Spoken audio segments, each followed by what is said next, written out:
views and opinions expressed on Explorers Secrets of the Truth or that of their guests or contributors are those of the speakers and do not necessarily reflect the views or positions of any entities they represent. All information on Explorers Secrets of the Truth is provided in good faith. However, we make no representation or warranty of any kind, express or implied, regarding the accuracy, adequacy, validity, reliability, availability, or completeness of any information on this talk show or website.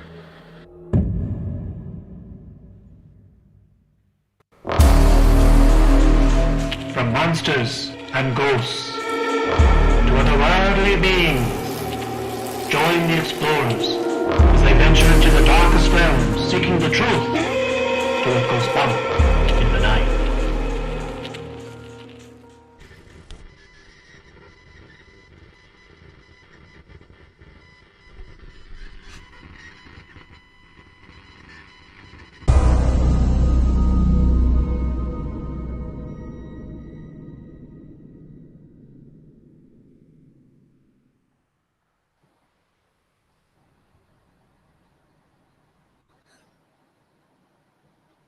It's all you, buddy.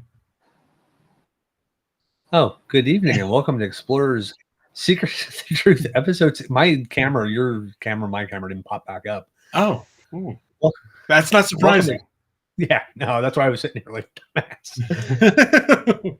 Explorers Secrets of the Truth episode 68. Tonight, as always, I am joined by my best friend and co-host, Lesson Cavich. How are you doing this evening, buddy? I am doing awesome. I was really enjoying our pre-show conversation, and I'm really looking forward to the show tonight. So I cannot wait to get started. But how are you doing? I'm doing pretty good, man. Yeah. That's good. That's good. Oh, we got Cindy and OS tuning in tonight through Facebook. Good to see you guys. Thanks for tuning in. So do your normal spiel. Tell everybody where they can find us. I will. As everybody could see, if you comment under the show in Facebook or YouTube, we're live on both platforms. We should be able to see your comments and respond back to you. You can find us on X or Twitter at Explorers Group, at our website that has not been updated in forever, explorersgroup.com. But the main spots are YouTube and Facebook. Those are the best places to get in touch with us. Okay. Right. So tonight we're going to talk about the concept that human civilization is much older than we were taught. We're going to examine a couple different cultures and show some signs of advanced technology in their existence. So basically, we're going down this rabbit hole of, was there a reset of human history? Yeah. And after looking at these responses that, because we did pose the question last week that we wanted to hear from you, our listeners, what kind of topics you want us to talk about. And one of them that we got, as Chad said, was resets in human history, and some ancient cultures that were advanced beyond where science thinks they should be at that given period of time. So we're kind of going to be going down that rabbit hole, as Chad had said.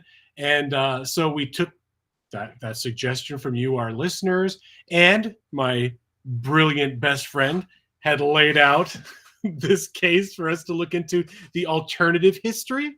And I was excited to learn and explore the idea. See that? See the Explorers? It's very cheesy. It's the best I got. Yeah, it's the best I got. Don't ever do that again. Should have did it this way, right? No, don't even do that. No. I'm trying here. I'm trying. I'm digging deep. The viewership just crashed. Yeah, right. So, have you ever heard of the phantom timeline theory?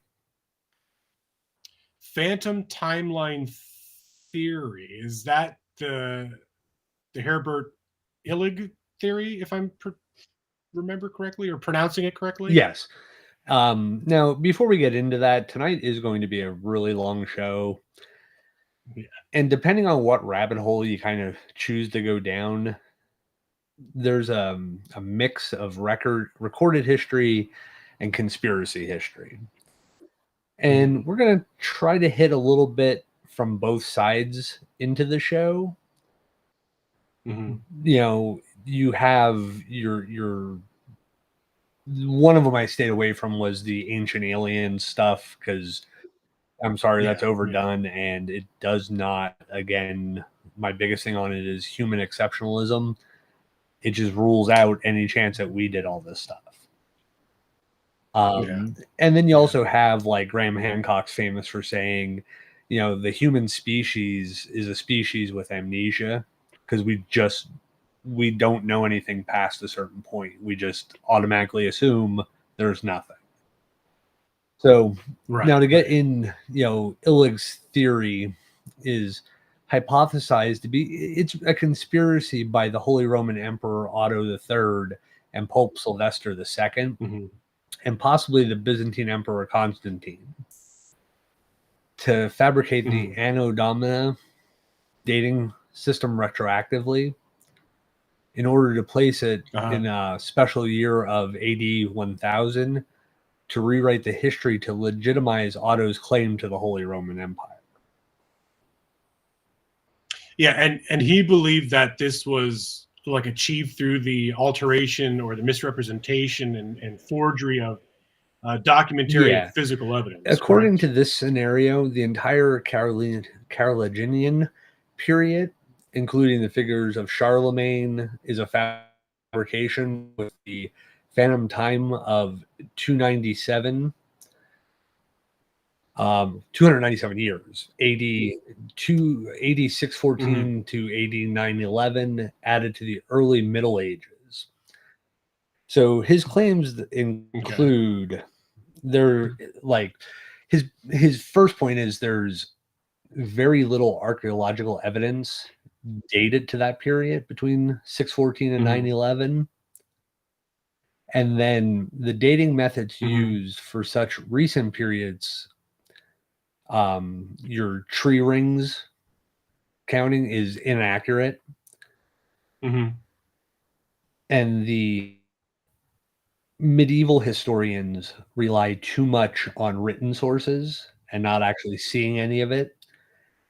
And the presence of Romanesque architecture in the 10th century Western Europe, in his mind, suggests that the Roman era was not that long ago as it was conventionally thought. So he's basically saying the use of this architecture is basically sign or evidence that those people were still around who had, been involved in the Roman Empire and all that. And that at the time of the introduction of the Georgian calendar in AD 1582, there should have been a discrepancy of 13 days between that and the Julian calendar. When astronomers and mathematicians worked for Pope Gregory XIII 13. Okay, I don't know Roman numerals. Yeah, I believe so. They had found that the civil calendar needed to be adjusted by only 10 days. For this, Illig concluded that AD era had counted roughly 3 centuries that never existed. Yeah. That's a pretty big gap. That's 300 years of missing time. We're going to talk about, why this doesn't necessarily make sense here in a minute. But yeah, I mean, you got about a 300-year, 297-year window that his theory claims is poppycock babble. Yeah. Gotcha. Great band, by the way. Kelly joined in. Good to see you, Kelly. Thanks for tuning in. So we're going to talk about some of the things that kind of refute Illig's theory here. So we're going to be observations in ancient astronomy, right? Especially those of solar eclipses cited by the European sources prior to 600 AD, when the phantom time would have kind of distorted the chronology, and they agree with the usual chronology and not with Illig's. And besides several others that are perhaps too vague to disprove the phantom time hypothesis, 2 in particular are dated with enough precision to question the hypothesis. So one is reported by Pliny the Elder in 59 AD. And this date has a confirmed eclipse So that's interesting. And in addition, observations during the Tang Dynasty in China and Halley's Comet, for example, are consistent with current astronomy with no phantom time added. Yeah.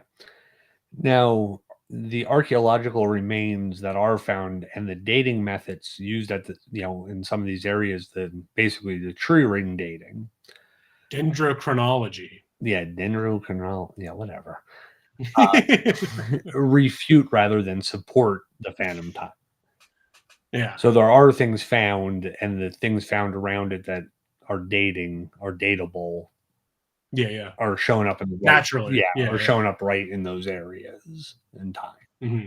Well, the Georgian or Gregorian reform was never purported to bring the calendar in line with the Julian calendar, as it had existed at the time of its institution in 45 BC, but it had existed in 325 AD, the time of the Council of Nicaea, which had established a method for determining the dates of Easter Sunday by fixing the vernal equinox on March 21st in the Julian calendar. But by 1582, the astronomical equinox was occurring on March 10th in the Julian calendar, but Easter was still being calculated from a nominal equinox on March 21st in 45 BC. So the astronomical vernal equinox took place around the March 23rd, and Illig's three missing centuries thus corresponded to 369 years between the institution of the Julian calendar in 45 BC and the fixing of the Easter date at the Council of Nicaea in 325 AD. If you follow that and can make sense of any of that, mm-hmm. It was a lot. Yeah. So now going back to what I had said earlier about Charlemagne, if Charlemagne was fabricated and his mm-hmm. whole Carolingian dynasty was fabricated, right? Mm-hmm. There would have to be corresponding fabrications of history throughout the rest of Europe during the same time frame, including like Anglo-Saxon England, the papacy, and the Byzantine Empire. The phantom time period also would have encompassed the lives of Mohammed and the Islamic expansion into the areas of the former Western Roman Empire, including the conquest of the Visigoth Iberia. So history would have had to be forged or drastically misdated. Okay. Also, because that kind of makes sense, though, right? If I'm understanding this correctly, because that's already recorded in known history, so this phantom timeline is already kind of intersecting with stuff that's already been known. Yeah, basically his theory on it is some of this stuff never actually happened. It's all just written, basically written stories that are taken as history. But when you have these actual figures and you have evidence of like the Islamic expansion into the Western Roman Empire by the building of mosques and holy sites, them getting to Visigoth Iberia, you have again mosques and other holy sites, and then you also, like you had mentioned earlier, the Tang Dynasty of China with their contact with the Islamic world, such as the Battle of Tellus. So you would have to, you would have had if the Roman Pope would have said, yeah, we're going to do this, somehow he brokered a deal with a whole 2-3 other whole religions to say, hey, yeah, we're going to just like jump the date ahead a few years, 297 years. We're just going to jump ahead that far. You guys all just pretend. Like it's like a big, like you fall asleep and then all your friends play a joke on you. So this is what he's proposing is happening. Is basically a big practical joke. Yeah. A 300-year and then he's getting practical joke. Yeah. Every major culture, not only in Asia, the Middle East, and the rest of Europe, to just happily go along with it. Right. Which doesn't make any sense, especially given the time. No, I mean, too many. The Christians were at war with the Muslims and stuff at these periods. So you're not going to broker this conspiratorial time change during all this. Like it's not something that would easily work out. And then you also have like the Tang in China, you know, the Pope send somebody to China and say, hey, by the way, speed up your calendar a few 200 years now, 300 years. Right. I can't see that being just an easy thing without some sort of warfare or anything else along those lines, without it being a major, which that alone would have been a major incident in history that would have been recorded and still have thrown this out of whack.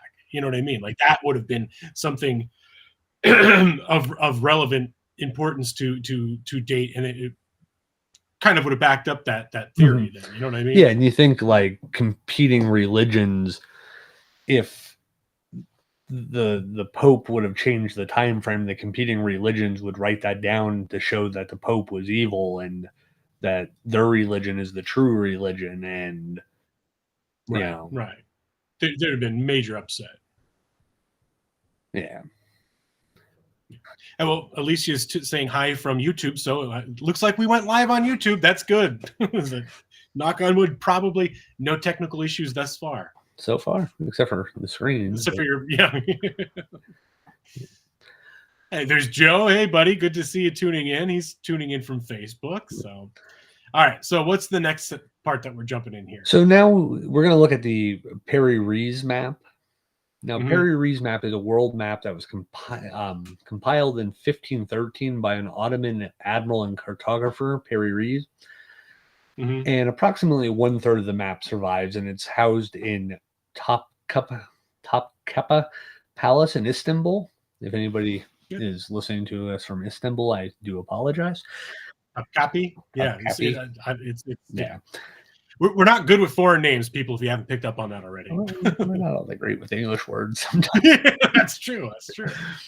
We do our best, though. Yeah.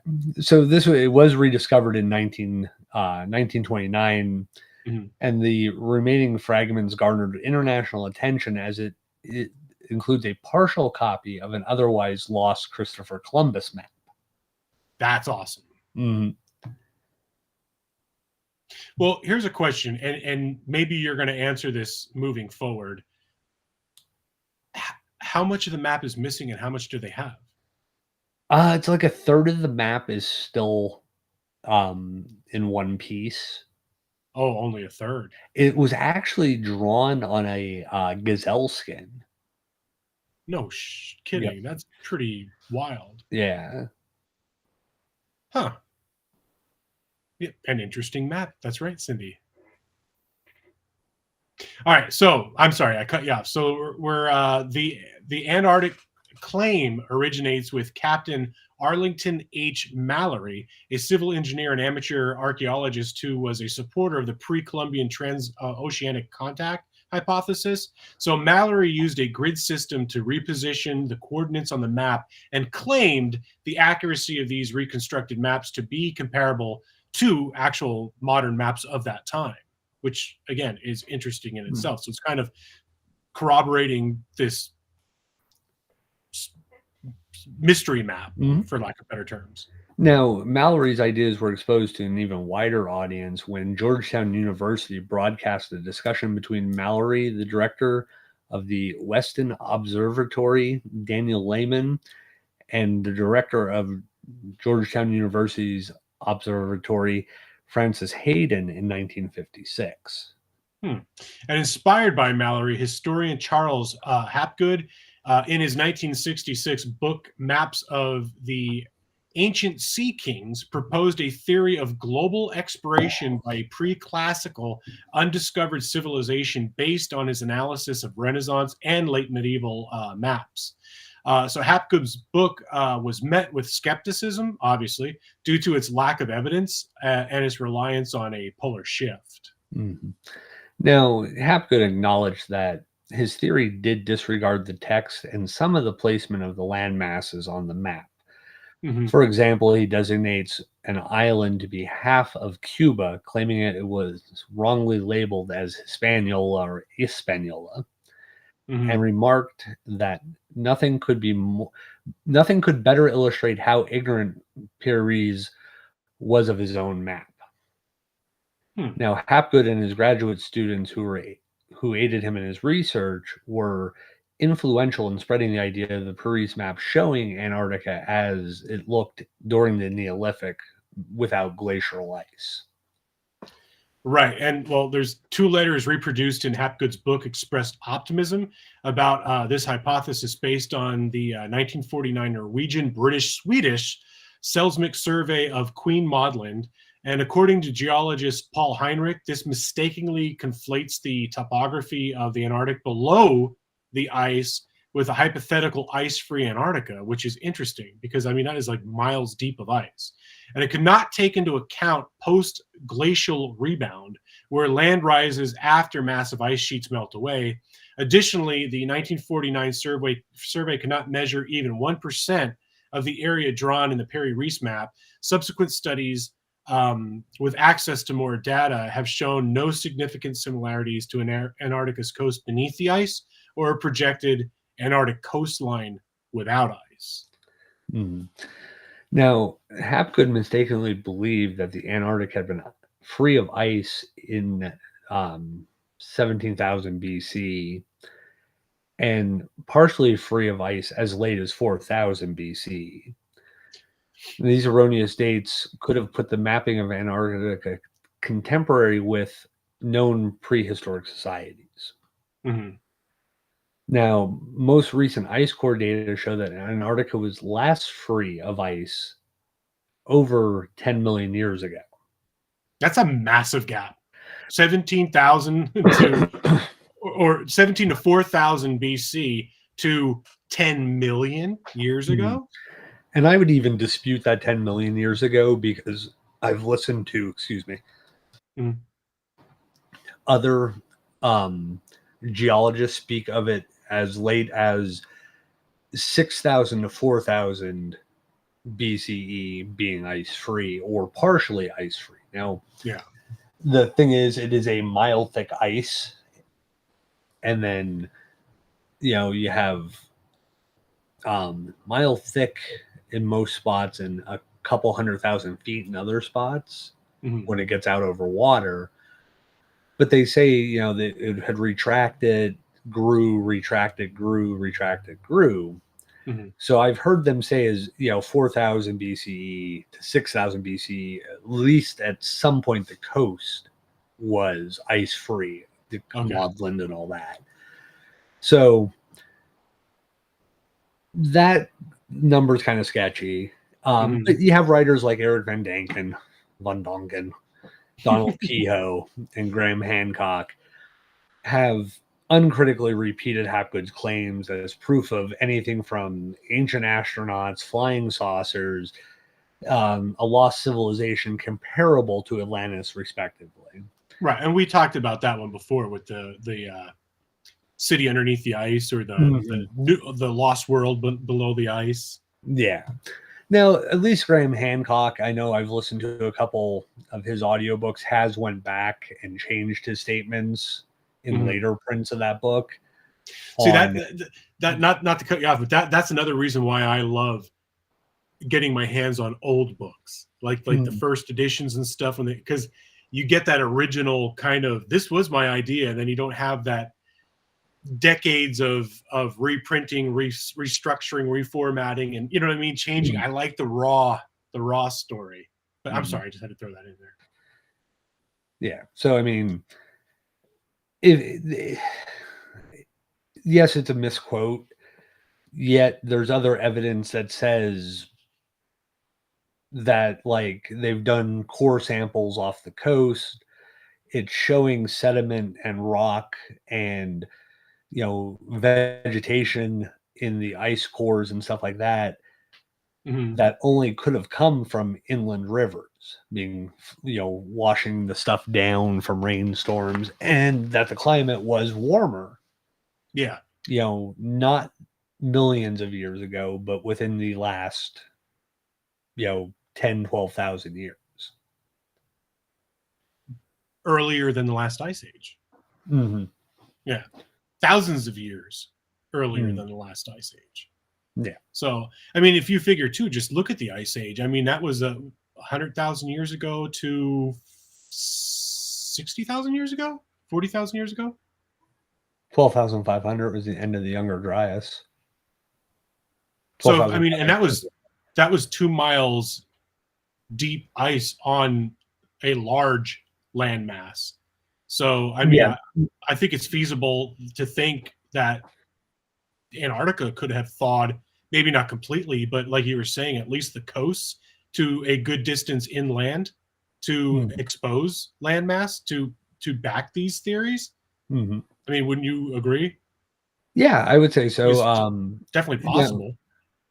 Now you got to think about it, like the 2 mile thick ice sheet is in North America.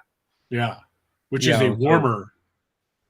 So you think like South America or the Southern Hemisphere, not just North America. I do apologize to people in Europe and stuff like that for my ignorance, but it's the Northern Hemisphere has the 2 mile thick ice sheet. So you'd think the Southern Hemisphere was probably warmer at that point, in some areas that were usually cold, maybe with the ice being to the north. And as you went closer to the equator, of course, it got warmer. And then, did it pull the Earth off its axis and change the climate in the Southern, hemisphere at that point? That's all very good questions on all part relative this confusing theory.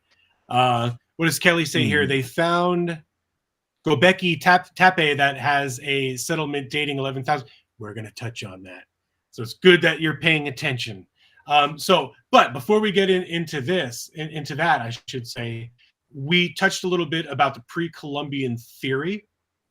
Can you give us a little bit more detail on that? So the pre-Columbian transoceanic contact theory is a speculative theory where it's possible that the Americas were visited and possible interaction with the indigenous people of the Americas, or both, were made by people from Africa, Asia, Europe, Oceania prior to Christopher Columbus's first visit to the Caribbean in 1492, or during any part of the pre-Columbian era. A study between 2004 and 2009 suggests the possibility that the earliest human migration to the Americas may have been made by boat from Beringia and traveled down the Pacific coast. It's a contemporary with the possible and possibly predating this land migration over Beringia and the land bridge, which was the ice area that connected, or land that was above water at this point, that connected Siberia and Alaska.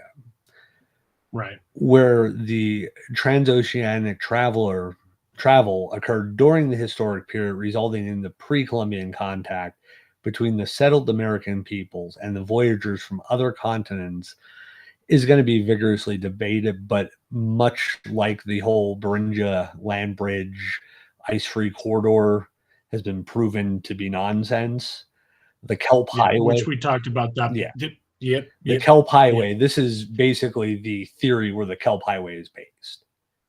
They came across on boats. They followed. They may have followed the land, shadowed the coast.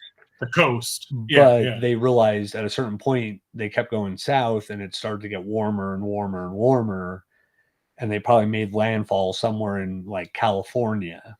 And some others, eventually traveled further to Mexico and then found South America. So also you have the Vikings, who clearly I was just going to say, wasn't there the whole story of Leif Erikson coming over and whatnot? I mean, and there's also a story of him running into Sasquatch when he came over here too.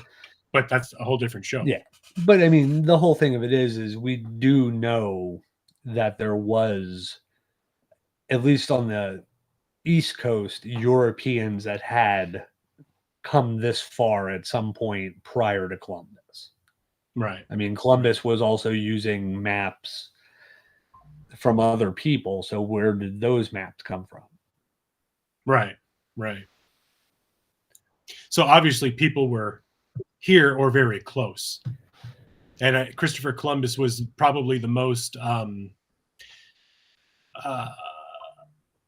announced planned trip, you know what I mean? Or the one that garnered the most attention, and that's why it's lasted so long, you know what I mean? Where other voyages probably got here, didn't realize that they actually were here. Kind of like when they called the Indians because they thought they were in India. Mm-hmm. The Native Americans, Indians, I should say. Yeah. Well, and here's the thing, like Columbus never made it to North America. Columbus made it to the Caribbean. He never made it any closer to North America.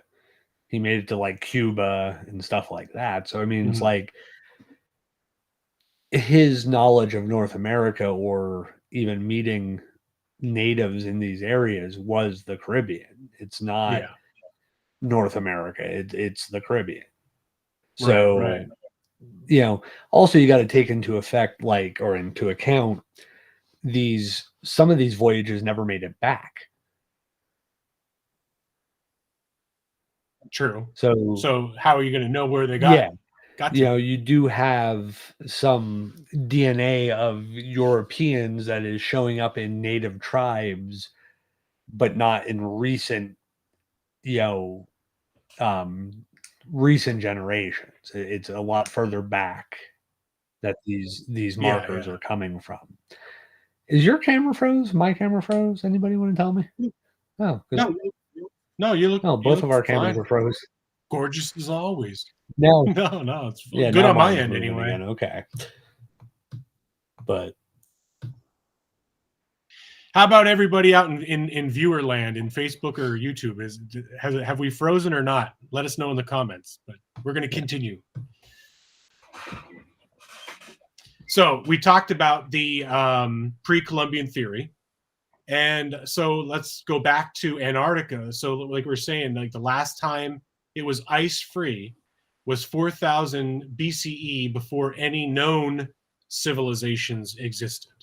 Well, good from here. Okay, so Cindy said we're okay. And well, let's put it this way. Well before any advanced seafaring civilizations are said to have existed. Okay. So, we're looking at, a time frame when, according to modern science, we are hunter-gatherers, we are nomadic, we are not out here seafaring and intelligent enough to draw what we're seeing out there. We're like the Clovis people. Yeah, in those, at best. So, like kind of thinking about this, I've seen the piece of map that's left, and to me, it looks like another continent. But he's also not the only person in this time that is drawing a southern continent, and also including Australia, which wasn't known at the time. Yeah. Interesting. So this, I mean, and Perry Rees is not, what he said was this is a compilation of other maps that were available to him, plus things that he had seen and mapped himself. So he's not saying that he necessarily went to Antarctica and it was ice-free. What he's saying is there was a map that showed a landmass with a coastline and rivers and mountains, and other maps that showed Australia, which at that time was not a known landmass. And I mean, there's a lot of maps that date from that 1500s time frame that are showing these things, but you also got to take into account here is we didn't discover Antarctica until the 1820s. There was speculation and all these older maps that said there was something there, but we hadn't seen it. We hadn't ventured into those areas. Well, people who returned hadn't ventured into those areas. Yeah. To say that there was actually a continent This was all speculative. This was all, hey, this map says it. Where did this map come from? It's a compilation of other maps that were available to us while we were drawing this map. And then what's this piece of land over here? Oh, it's this, I don't know if they would have considered it a continent back then, but Australia. Mm-hmm. It was its own separate island out in the Pacific where they didn't know. I mean, in the 1500s, Australia wasn't known to Westerners. Yeah. This may sound stupid, but hey, it's me. What blows my mind is how they could get such accurate and proportionately drawn maps so long ago, like without any kind of satellite or sophisticated technology or ways of viewing the Earth from like an extreme aerial position, how they were actually able to get so accurate a depiction of certain land masses on these old maps. It blows my mind. They're very, very very similar to what we have now with all our modern technology. Like just take Australia for example, right? Had I been an old timey sailor person, going, traveling the seas, a seafaring, I don't know what the hell you would call it, like a sailor. Yeah. Well, I mean, people that go to map the sea or whatever, I don't know, like a Magellan type person, how would you even know? Like if I were to come up on Australia, it's a huge island. How would you not just be like, all right, well, that's just another continent. Like it's another, you know what I mean? Like, how would you know it's even an island? I mean, I guess if you sail all the way around it, but I guess these people had a lot of time. Well, I mean, you got to think about like when Magellan and people like that were sailing in Columbus, they were looking for specific things. Mm-hmm. So, they're looking for a quicker passage to India. They're looking for gold, or they're looking for a alleged kingdom that, they want to trade with. Yeah. So they're getting, these maps that are, from somewhere, and they're saying, oh, well, if we sail west from, Italy in so many days, we'll be, we'll hit land, or we'll hit this passage that'll take us to India without having to go around the Horn and into the Pacific and into the Indian Ocean to get to India. Yeah. So they're always looking for, like they always had like these goals, or they were, pirates and stuff like that. Piracy has been around forever. So since we've gone into the sea. Mm-hmm. So these pirates would draw maps so they know, hey, there's a port or there's a safe harbor that we can get into and resupply the ship, and there's a river and there's mountains and there's wood. So you think about it, if there's rivers, the mountains, there's woods. So you need fresh water for your crew, you need wood for repair. Mountains can hide you from or put a barrier between you and an enemy. Right. So they're drawing these maps, but the fact of their access to maps that are clearly advanced. Well, that's what I mean. Like these basically aerial maps. Like I can understand if it's like the left side is a big landmass, the right side's a big landmass, and the center is just waterway and star guided, you know what I mean? Like, okay, you go this many leagues or this many nights this way or whatever, you'll hit this point or whatever. But you look at like world maps, let's just say, how do they get these aerial views?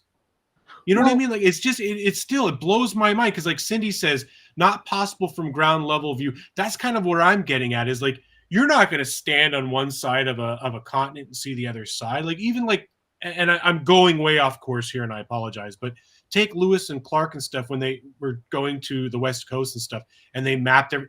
How do you make this map? I mean, they're just these little people going in one tiny direction. You can't get. They span this vast area. It blows my mind how people could figure that out. These maps aren't as now. The two sides of this, right? These maps are not 100% the actual coastlines, right? Okay. They're very close. But what makes these maps advanced, because if you look at some of the maps, like if you look at Europe on some of these maps from this time frame, it just looks like a puddle. Okay. It just looks a big puddle, and they know Asia's on the other side of it. Like China's on the other side, so it's just like here's Spain, and it goes up and it goes, and there's Scandinavia up here, and okay, it goes out this way, and eventually there's China. So it's just a crude placement of masses that they kind of know where things are. Now, some of the maps are very detailed in the sense of if you sail down the coast, you're going to be able to kind of within scale draw. Like we start going down the east coast of America, and it kind of starts out at Maine, and it kind of tapers inward, and then you come out to this island and this like peninsula, and then it kind of tapers back inward, and then you get down to Maryland, and there's this peninsula, and it tapers back in behind that. You can kind of trace it. Yeah, you're kind of doing it in scale and stuff like that. The thing that makes these maps so advanced is like the coordinates, the latitude, longitudinal coordinates are almost spot on for these maps. That's this kind of stuff that just blows my mind. Like, how do you know that many years ago? That's the hard thing to go with is like, okay, some of the maps they look like a third grader drew. Yeah. Like, honestly, that's what they look like. But latitude, longitude lines up. Yeah.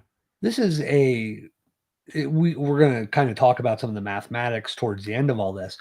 But this is some kind of advanced mathematical geometry formula that they somehow... And astrology, I guess. Yeah. Well, it's more of a hard science, hard math to figure out. Just the latitude and longitude. It's set.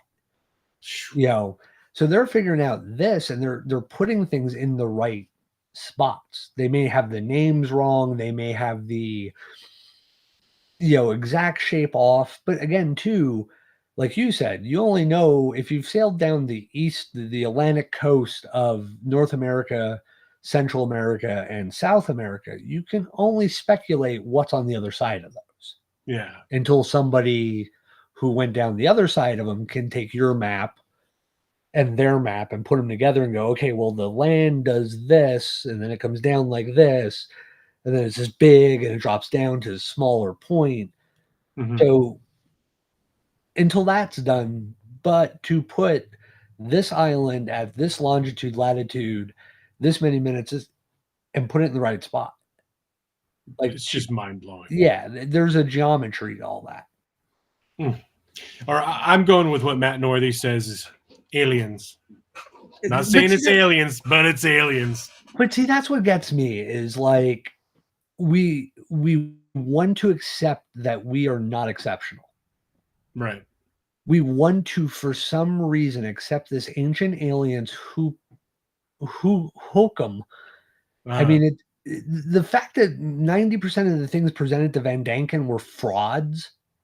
The artwork, the depictions were done by a Catholic priest and a couple tribal people to make money. And yet this whole industry has been started by frauds and fakes and forgeries. Now, is it more plausible that aliens came billions of light years to see us and then drew maps of our planet and handed them to us and goes, here you go, buddy. That's what your planet looks like. Yeah, here's how you figure the longitude and latitude. Yeah. And the math that makes sense. Yeah. Or is it more plausible that we have amnesia as a species and we don't remember the time before, the knowledge from a time before, the advancements that a society made before us, you know, I always hate the ancient aliens argument because I know like 90% of the stuff they say is debunkable from the beginning. Also, you go on YouTube, there's a guy who debunked all the building stuff that they claim is alien. Mhm. Oh yeah, that dude with like this simple, like the pivot thing where it was like a little rock on, yeah, and then he was moving these massive. Yeah. Yeah. We'll have to find the link and share it with people Yeah. because I just my description was absolutely horrible. Yeah. Hey, while you cover the current accepted human history, Mhm. I'm gonna hop up real quick. Potty break. Potty Okay, break. okay. So we're talking about Antarctica and the history of that. So I'm gonna talk a little bit here about something that probably all of you already know is the human evolutionary timeline. So the current accepted history of humans. So 200,000 years ago, Homo sapiens start their development with simple tools, right? 170,000 years ago. So 30,000 years later, 30,000 years, we start wearing clothing. Another 70,000 years beyond that, at 100,000 years, we start to come out of Africa. 70,000, we start with abstract art. 31,000 years ago, we domesticate dogs. 23,000, we get the first permanent settlements and permanent buildings, I should say. 10,000 years ago, we start agriculture. 9,000, Jericho City was founded. 6,000, we start metalwork.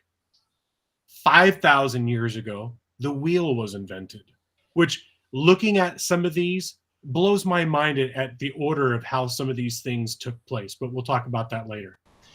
4,800 years ago, or no, I'm sorry, 5,000 years ago, the wheel was invented.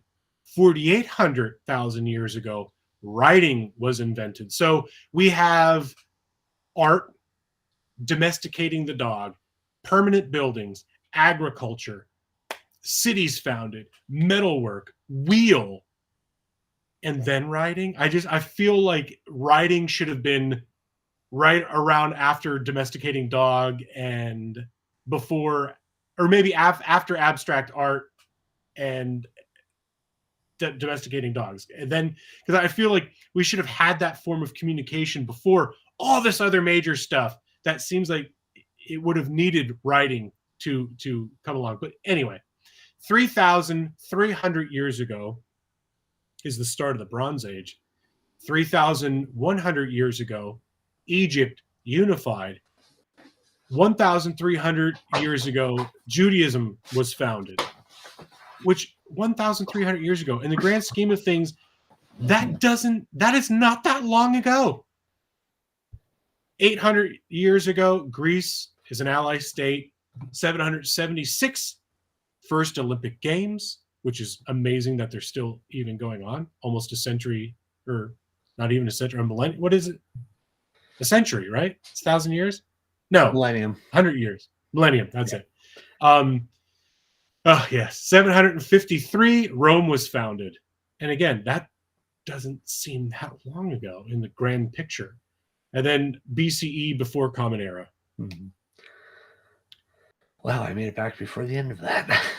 I know. I was trying to draw it out a little bit there. Good. But I was saying kind of what we were talking about in the green room before the show started, how it just seems funny how 70,000 years ago. Well, first of all, you have 200,000 years ago, the human species just starting to develop, like simple tools and stuff like that, and rudimentary basic forms of communication and basically setting ourselves away from just animals, right?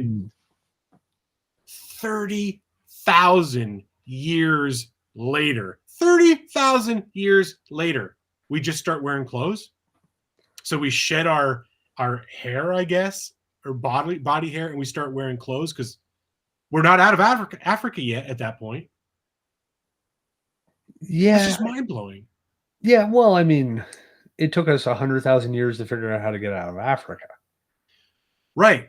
30,000 years just to figure out how to wear clothes, right? Yeah. 100,000 years to say, hey, we could go further than where we are now. Mhm. Then you start looking at like the short gaps between the time frames of rather big advancements. I mean, you're talking like a 2,000 year span between figuring out that we could sustain ourselves by growing our own food, agriculture, Yeah. to a mere 1,000 years, we're founding cities.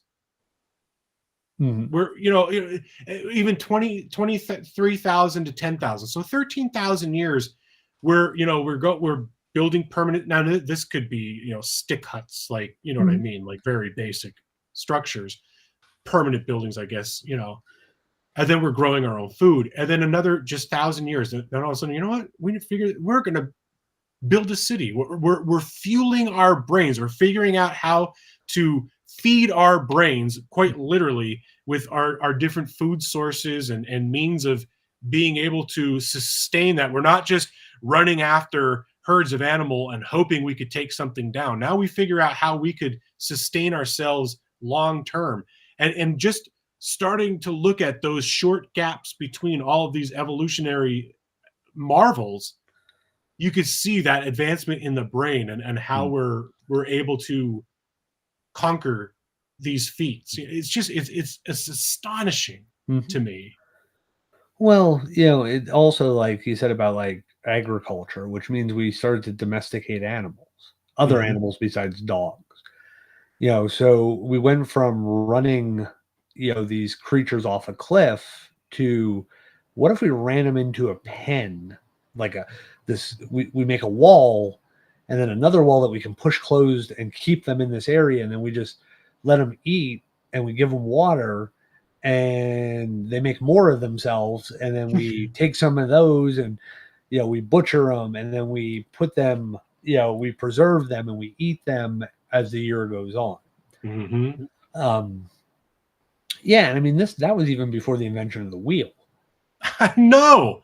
I Like, know. That's what blows my mind. And even like I think I was saying to you before, abstract art mhm, before domesticating dogs. Like you would think domesticating a dog would be not as complex as creating art. mhm, It just blows my mind. Now, yeah, abstract, that's like, like the hands on the wall spitting, you know what I mean, to yeah, make simple communicative illustrations, I guess, or markings. yeah. Well, I mean, it's still it's still an amazing thing though to think like this person thought enough to put, you know, hey, let me put my handprint on this wall so other people know somebody's been here. Right. It's like, be it a cave, be it whatever, like put your handprint on this wall so the people who come after you, not come after you as in the chasing you, but actually like follow behind on your pathway, know they're going the right direction, or know Right. that there's a safe area, there's water here, Mhm. that kind of stuff. So it's like, you have like the stoned ape, Terrence McKenna's theory of the stoned ape, where basically the Homo sapien brain grows double its size in like this small, like under 2 million year window, Mhm. which in evolutionarily speaking is not heard of. And the Terrence McKenna basically thinks, or thought, yeah, I believe he's passed away, they started eating mushrooms and Mhm. other psychotropic drugs, which opened their thought processes up to invention and led them to realize like, oh, you can go here, you can do this, you can take this rock and shape it a certain way and then use it to kill that, cat, and then that cat can feed your entire tribe for a month if you do this, this, and this. So, I mean, it's highly speculative, but nobody else has really put out a good theory on how the brain doubles in size in that Yeah. window. But once the brain doubles in size, you see this, wheel of invention, for lack of better terms, Mhm. just starts spinning. And this is where I always get into this. This is why I always get frustrated with Ancient Aliens is why aren't we capable? Yeah. Like our brains, I mean, are these amazing things. We don't understand much of what our brain does. Yeah. And when you're like survival mechanisms, like understanding like, hey, to keep bugs off of us, if we put this, cloth around us from this hide, it keeps the bugs away. Mhm. Like taking alligator oil and putting it on your skin will keep mosquitoes away. Well, who was the first person to do that? Like, what was the thought process? Like, they looked and they saw the alligators didn't get bothered by bugs, so they figured there's something on them, and then they figured, hey, let me try this. Oh, it does work. You know, it the lack of wanting humans to be exceptional Yeah. always drives me nuts. Like, we do amazing things. We've created amazing things. We've may not understand it currently how we did some of these things, but it's not saying that we couldn't do these things. Yeah. It's also not saying like that Homo sapien maybe has been around for closer to 1,000,000 years Mhm. and our timeline is completely off. Yeah. We're finding evidence of out of Africa at a certain time period, but it doesn't mean they were the only Homo sapiens to come out of Africa. Right. Could they have come out in different waves? And the wave we found, or the genetics that we found that continue, come from that last wave, or this not even last wave, the wave from that time frame. Right. Right. So now get into some common error timeline here, right? 1096 is the first crusade into the Holy Lands. Mhm. 1820, the ice shelves of Antarctica were probably first seen during a Russian expedition led by Fabian Golab von Belchenhan Sure. and Mikhail Lazarev. Now, the decade that followed also saw expeditions by the French, Americans, and British. Mhm. 1895, the first confirmed landing was by the Norwegian team on Antarctica. Mhm. 1909, British explorers were the first to reach the magnetic South Pole. Okay. 1911, geographic South Pole was reached by the Norwegians. Mhm. Then you go 1914 is the start of World War One, and then 1918 World War One ends. Which is again, a lot in a short amount of time. Yeah, with technology that isn't what we have today. Right. Right. Right. They're in some iron ships and stuff like that, but mostly wooden ships. Yeah. Sailing Yeah. into frozen areas. So they're capable of doing this with Mhm. limited technology. In our scope of life, it's limited technology. I'm talking to you from 6 hours away over a computer and some imaginary internet. Right. Right. That None of us, sometimes works. we've never touched the internet physically. None of us have. Right. We've touched our router, we've touched the line that brings it to our house. Yeah. But what's the internet?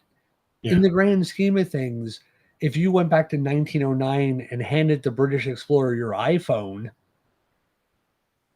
you wouldn't know what the hell it is. You'd have No. no concept Of what? They at that, well, maybe not 1909, but it'd be like witchcraft. There'd be some sort of sorcery. You know what I mean? Because it's alien technology. Yeah. Well, and here's the thing again. It's alien technology, not meaning necessarily extraterrestrial, just alien to the people of that Right. time. But think about it though, like if they saw something like this, they would have thought, oh, this person had to have met with some sort of advanced being or something to get this kind of technology. You know what I mean? Like, well, back then they probably would just blame the Germans. Yeah, probably that's true. But all right, so kind of to go to what Kelly had mentioned, we have the Göbekli Tepe Turkish. I don't even know. Is that right? Göbekli. Yeah. Well, Potbelly Hill is a Neolithic archaeological site in the southeastern Anatolian region of Turkey. The settlement was inhabited from circa 10,000 to at least 8,000 BCE during the pre-pottery Neolithic, and it was famous for its large circular structures that contain massive stone pillars with the world's oldest known megaliths, which I thought was pretty awesome. Mm-hmm. Now, many of these pillars are decorated with anthropomorphic details. There you go. I had to slowly say that and probably still said it but wrong. You said it. You did it. I just blow through it. I don't care if it's right or wrong. Of clothing and sculptural reliefs of wild animals, providing archaeologists with a rare insight into prehistoric religions and the particular iconography of the period. Mm-hmm. Now, some of these pillars are, 15 meters by 8 hexaacres, so basically 50 feet by 20 acres. That's insane. Yeah, and they're densely covered with ancient with animals and stuff like that. Plus, they've also found other ancient domestic structures and other small buildings, quarries, stone-cut cisterns from the Neolithic, as well as traces of activity from later periods. Mm-hmm. So one of the things with Göbekli Tepe is the radiocarbon dating. Mm-hmm. You can't radiocarbon date stone. So what they're actually radiocarbon dating is materials used to patch the stones and the dirt in the dirt that they've excavated from these areas. The site was completely somehow, for some reason, covered over. But yeah, what they're actually dating, so the 10,000 year thing, or 10,000 BC, is the materials that were used to patch the walls, to patch these pillars and monoliths. Okay. So you're not patching things you just built. I mean, these things are humongous, and they're carved out of bedrock or carved and placed in bedrock. So these materials are used to patch things after the fact. So how many hundreds, thousands of years were these things sitting, and then a piece chipped off and somebody had to make some paste to put that piece back on? It could have been days, but I mean, it just seems odd that stone, unless you hit it with a hammer, isn't gonna chip. Well, here's the thing: they didn't necessarily have hammers back then. Exactly. And you take like a lot of headstones, like from 1700. I mean, well, okay, let's go back to like what is it? The like the Puritans and stuff, like the Pilgrim times, 1600s. Let's just say there's still headstones from that time period that are just cracking. So you take these massive pillars that are literally carved in stone and stuff that is used to patch. That could be thousands of years. To your point. Yeah. So you're looking at a site that we're saying is 10,000 BCE at least. Yeah. Based off just the packing material. Yeah. Or the patching material, I mean. The patching material. Yeah. We're not even down to the point of saying it's not even older. Right. But again, this also butts heads with some of the conventional science thinking, the archaeology thinking of it's 6,000 years. Mm-hmm. Nothing before 6,000 years. We were running around chasing animals in the woods wearing loincloths and running them into walls or off cliffs to kill them. Yeah. Like, this is now they still claim it's a hunter-gatherer society that did this, but also, why would a hunter-gatherer society spend time building monoliths of this? First of all, how would they know to build monoliths? Right. They're hunter-gatherers. They're not stonemasons. Right. Also, if you're a hunter-gatherer, how would you have had time to create 50-foot high, 20-acre big objects? You're hunting and gathering so you can live. Right. Right. You're not sitting around all day carving stone. Yeah. Every member of your tribe, clan, whatever you want to consider these groups. Every member. Actually, hunter-gatherer, that's probably just small family groups. Yeah. So every member of that group had a job. Yeah.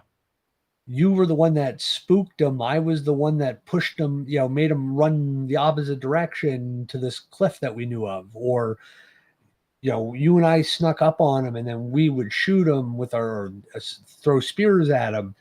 And then other people would pull a rope and trip them as this, to keep them from running too far. And then other members of the family were to skin them and cut the meat away and get the bones and do this and do that. And other people are trying to keep predators and scavengers away. Yeah. So how would you have time to have created these monoliths? Like they always, they want to keep their control over history. Right. And say like these things, they had to be hunter-gatherers. Well, they don't. The first question I have is, again, what I just said. When would they have had time? Yeah. If you're saying this thing was 10,000 BCE, was it started 2,000 years before that? You can't tell me it was started that day.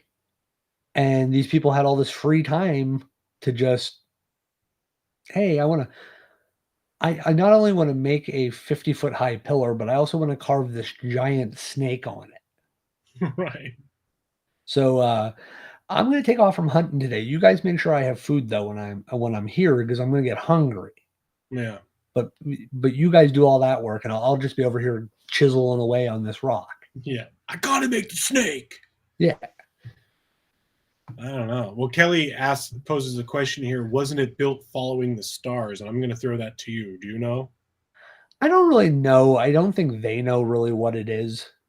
Like, it's kind of like Stonehenge too. Like you have those monoliths and the pillars and all that stuff.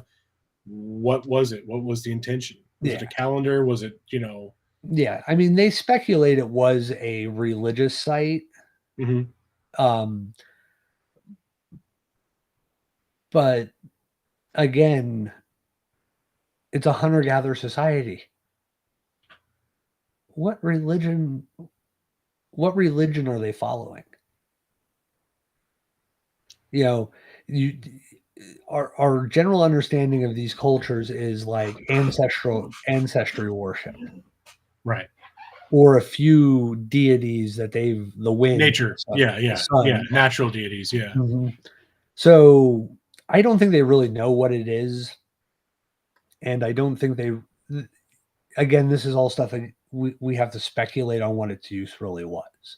Right. Because we have to speculate on how old it really is first, Mhm. to figure out, like, this could have been the gas station, the convenience store for some journey, and this is where a market had developed, and it was occupied year round, and different people brought in different goods and sold them through here, and different, family groups brought their pelts and meats and, different vegetables that they were growing to this area and sold it through this area, and it was really a city, and this is what's left of a city.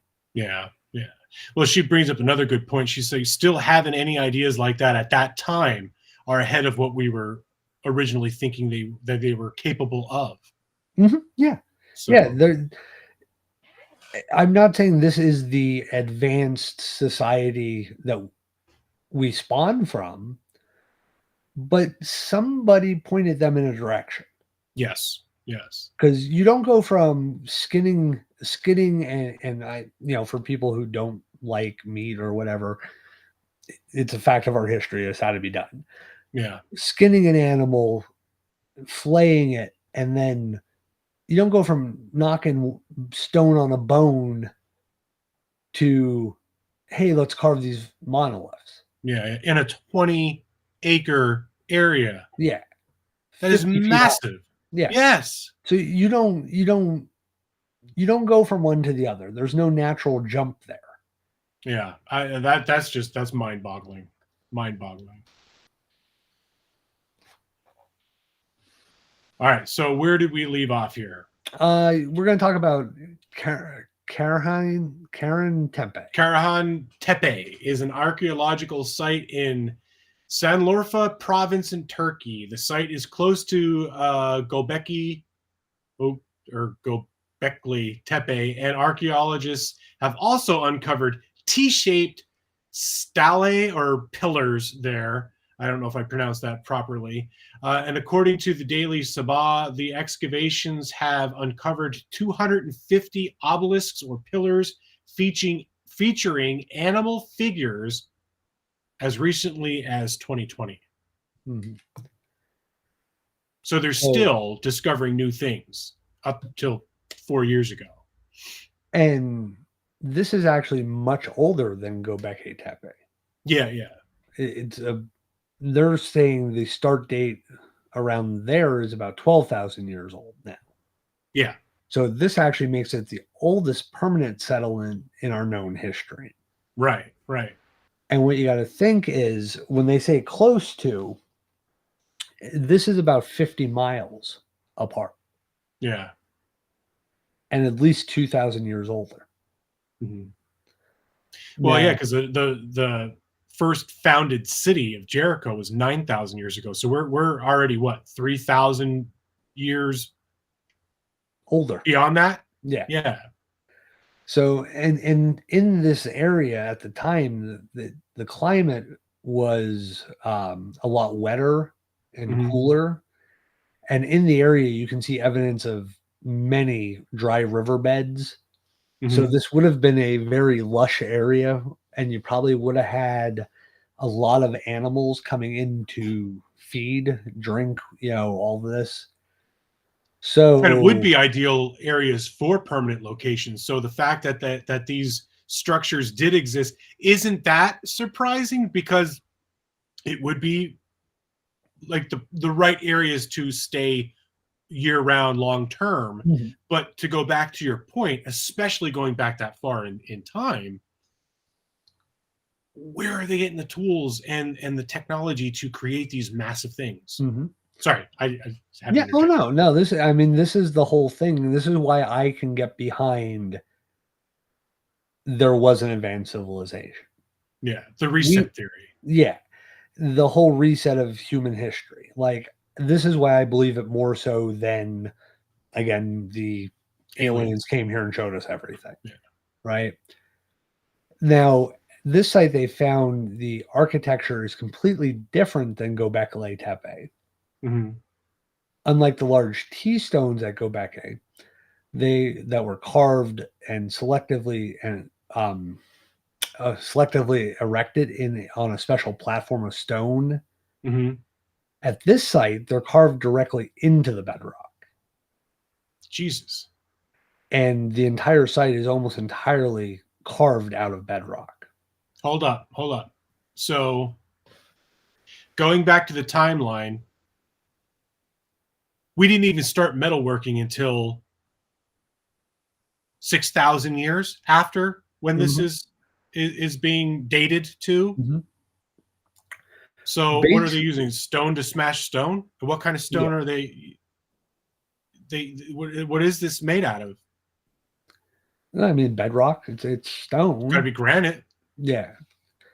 So, or other like limestone or something like that. Well, limestone I could see because that's a softer mineral. Yeah. But now that's going to break down because if that's I'm sorry, but limestone. Look at the limestone headstones. They break down. They dissolve pretty quickly. Yeah. And if these are going back 12,000 years, 50 meters high or 50 feet high or whatever, exposed to the elements, they shouldn't be that big anymore, and you shouldn't be able to tell what's even on them. Well, the weird thing about these sites is they were purposely covered over. Almost like a preservation means. Yeah. Back, like 8,000 years ago, 8,500 BCE, around there, these sites are covered. They're buried. Now, back then, yeah, they're buried. So the people who were there for some reason decided to move along, move off, whatever, and decided to backfill these sites. That's why a lot of this stuff is still preserved so well. Is because how are you going to backfill 50-foot tall things in 20 acres? I'm sorry, Chad. I don't mean to disagree with you, but it was aliens. No. It had to have been. How are you going to do all this? Because they're dug down. They're not. You're thinking of like monoliths like Stonehenge that are sitting up. Yeah. These are actually dug into the ground. Oh, okay. So I'm completely off. Now think about that. They had to dig down to create these. Like Stonehenge, you just kind of tipped them and capped them, right? Here they were digging down into these things and creating these rooms and buildings and monoliths and stuff like that. Still, go back to the timeline. 23,000 years ago, permanent buildings. By that would be what? Wood structures? Stone structures? I would say probably stone. Okay, so you're stacking. All right. Agriculture. All right. So you have to have some sort of digging utensils or apparatus, right? I would imagine just like a crude stick as like a hoe or something like that to kind of, what do you call it? When you're plowing plow. Yeah. To kind of like plow the earth. You know what I mean? So, all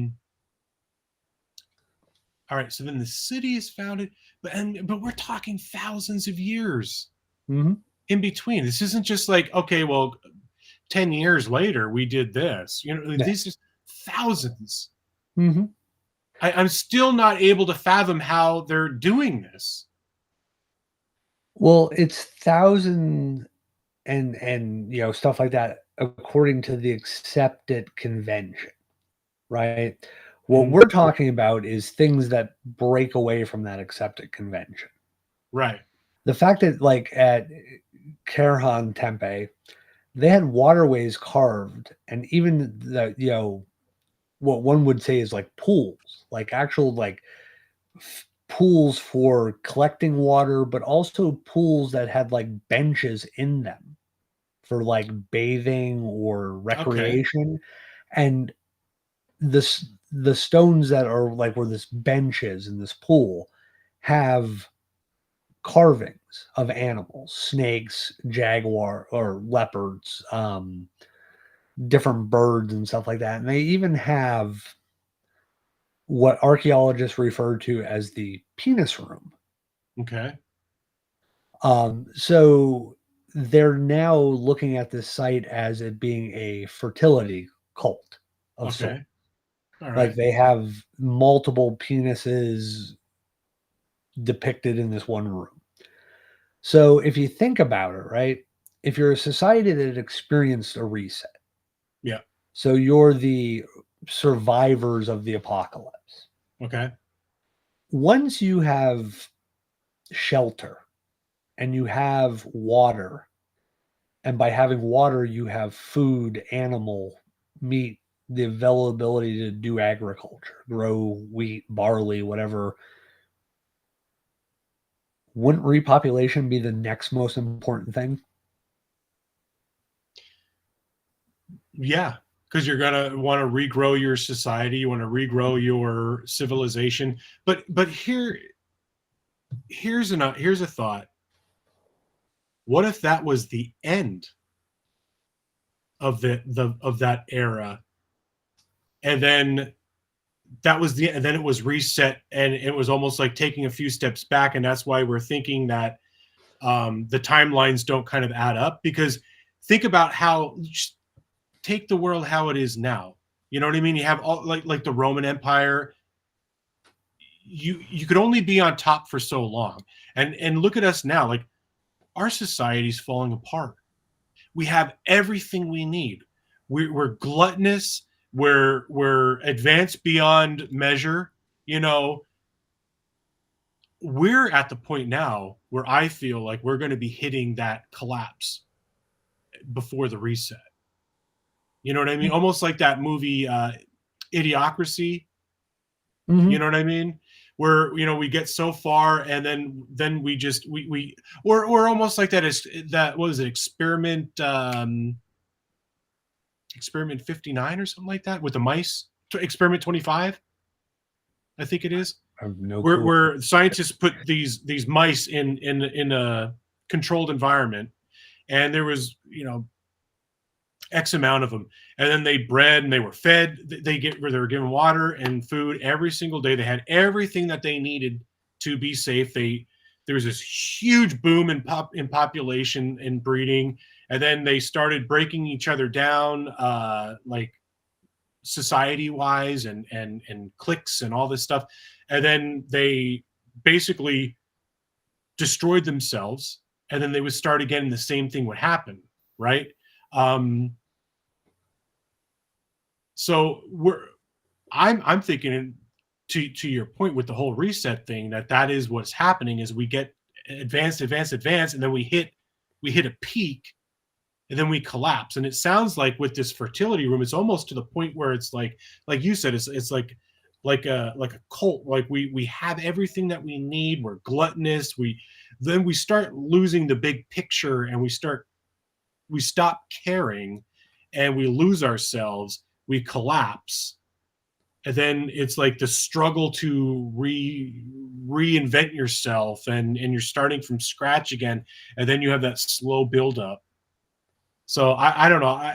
I see your point where the fertility room would be, all right, well, we got to start over, and that's, you know, that's what that is. But I kind of look at it as the other way, as it got to the point where it was the collapse, and then it just all kind of washed over, kind of all filled itself in, and it was forgotten about, and life started over again. Does that make sense, or am I just kind of rambling? No, it makes sense. To a point. I mean, I think you kind of missed some things. You brought up the Roman Empire, and the Roman Empire never really collapsed. Well, yeah, but like, you know what I mean. Like, it got so big, and then it just kind of dissolved itself. Mm-hmm. Yeah, it really went away, but you know what I mean. It didn't keep its hold, because I mean, at one point the Roman Empire basically took over the known world at the time. Mm-hmm. You know what I mean? But they didn't hold that position, forever. You know. Mm-hmm. Yeah, I don't know if this would necessarily. It could be a collapse or a reset in society there. But I also can't think of anything else that it could be. How could it doesn't mesh? Well, I mean, they occupied it for thousands of years. So these things are 12,000, BCE and stuff like that, and they're occupied until at least 8,500 BCE. Yeah. So yeah, maybe their society does. And we're looking at a specific society, Uh-huh. which in and of itself could collapse. Yes.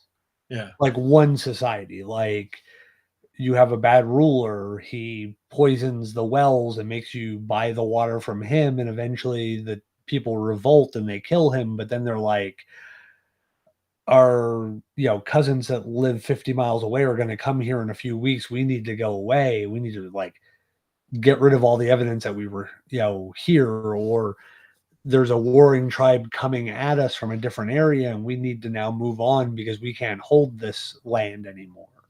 Yeah, yeah. So Or to your point, the warring tribe comes in, they were conquered, their religious or their beliefs or their whatever means nothing to them, and it's just fall to ruin, yeah, so it could be a mini reset, Yeah. like for a specific group. I don't think this would be the culture that we all descend from. Like the idea of society, the idea of these technologies and stuff like that. I don't think this is that. Okay. I think the society would have to be older, or this was a satellite to that society.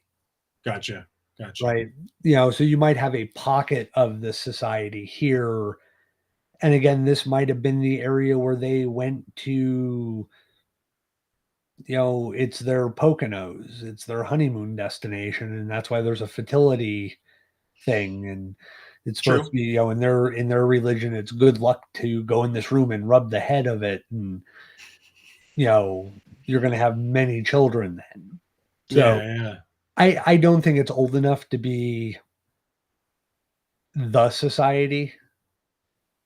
It could be. I mean, it fits the Atlantis window and stuff like that. It's not necessarily.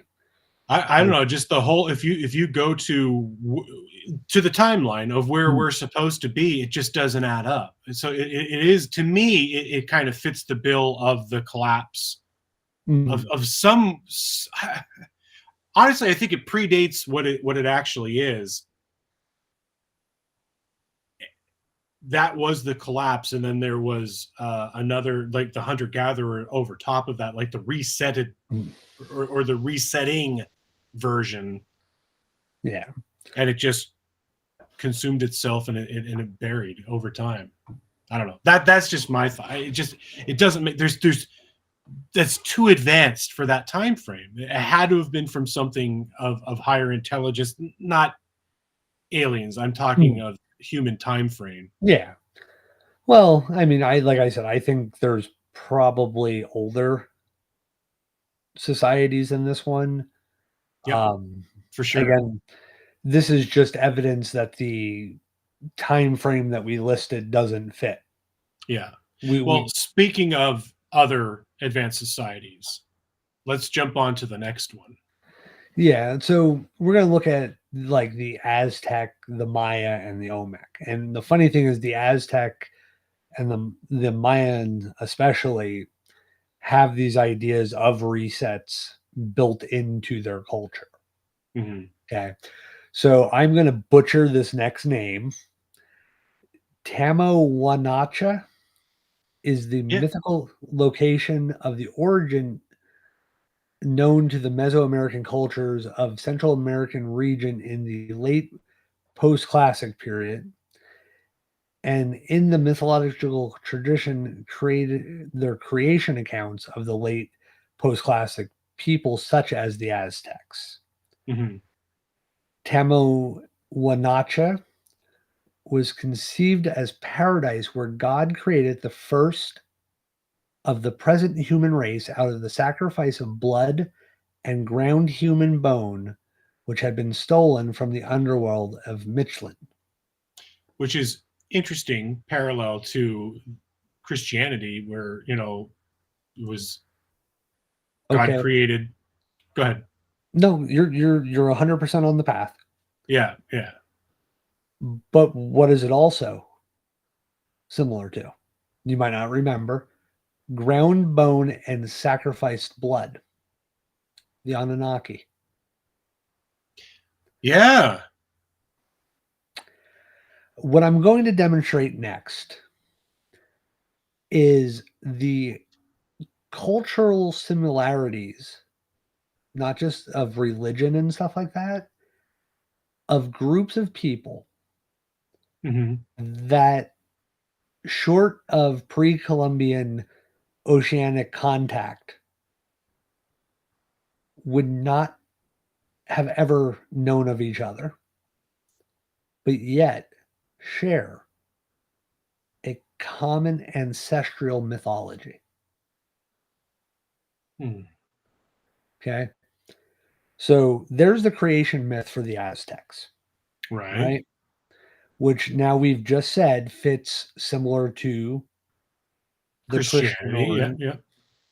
which is the Jewish Orient story, which we're saying now have similarities to the Anunnaki. Yeah. Middle East, Africa, South America, Central America. Places at these time frames that were not connected. There's no internet, there's no phone, there's no television, there's no satellite signal. Yeah. And Yet, crossing the oceans wasn't really a thing at that time. according to archaeology, it's not. Right. Right. According to modern scientific belief. Yeah. Now, in Aztec times, you have a god Quetzalcoatl, Hmm. right? Who's revered as the patron of the priests and the inventor of the calendar and of books, Okay. the protector of goldsmiths and other craftsmen. He was also identified with the planet Venus as the morning and evening star. Quetzalcoatl was the symbol of death and resurrection, Hmm. with his companion Exalt. Yeah, that's Exaltl, Slottle. Exlotl. Yeah. We'll go with Exlotl. There we go. A dog-headed god. He was said to have descended to the underground hell of Michland Hmm. to gather the bones of the ancients. Those bones he anointed with his own blood and gave birth to men who inhabit the present universe. Okay. Same concept. Yep. Same concept. Now, not only is he an inventor of the calendar and of books, the protector of goldsmith and other craftsmen, right? It's identified with the planet Venus. Yeah. He's the morning and evening star, Hmm. right? If you take the symbol of death and resurrection, Jesus Hmm. died and was resurrected, goes to Michland, hell, Hmm. and gets bones of the ancient dead and brings them back. Hmm. Pretty sure there are stories in Greek mythology that Yep. cover the Yep. same topic. Absolutely. Yeah. Here's another culture that has a cultural ancestral myth with similarities, right? Hmm. So, do you want me to jump on to the next part? Yeah, go ahead. All right. So, one important body of myths describes Quetzalcoatl as the priest king of Tula, the capital of Toltecs. He never offered human victims, though, only snakes, birds, and butterflies. But the god of night sky, oh god, Texaltalpaca, expelled him from Tula by performing feats of black magic. Quetzalcoatl wandered down the coast of the divine water, the Atlantic Ocean, and then emmolded himself on a pyre, emerging as the planet Fetus. According to another version, he embarked upon a raft made of snakes and disappeared beyond the eastern horizon. The legend of the victory of Texcoco over the feathered serpent probably reflects historical fact. The first century of the Toltec civilization was dominated by the Teotihuacan culture, with its inspired ideals of priestly rule and peaceful behavior. The pressure of the northern immigrants brought about a social and religious revolution, with a military ruling class seizing power from the priests. Quetzalcoatl's defeat symbolized the downfall of the classic hierarchy. His Sea tribe that showed strong Toltec features. I'm sorry. His sea voyage to the east should probably be connected with the invasion of Yucatan by the Itza, a tribe that showed strong Toltec features. Quetzalcoatl's calendar name was Seoctal, one reed. The belief that he would return from the east in a one reed year led the Aztec sovereign Montezuma II to regard the Spanish conqueror Hernan Cortez and his comrades as divine envoys, because 1915, the year in which they landed in the Mexican Gulf, was a one reed year. Mm-hmm.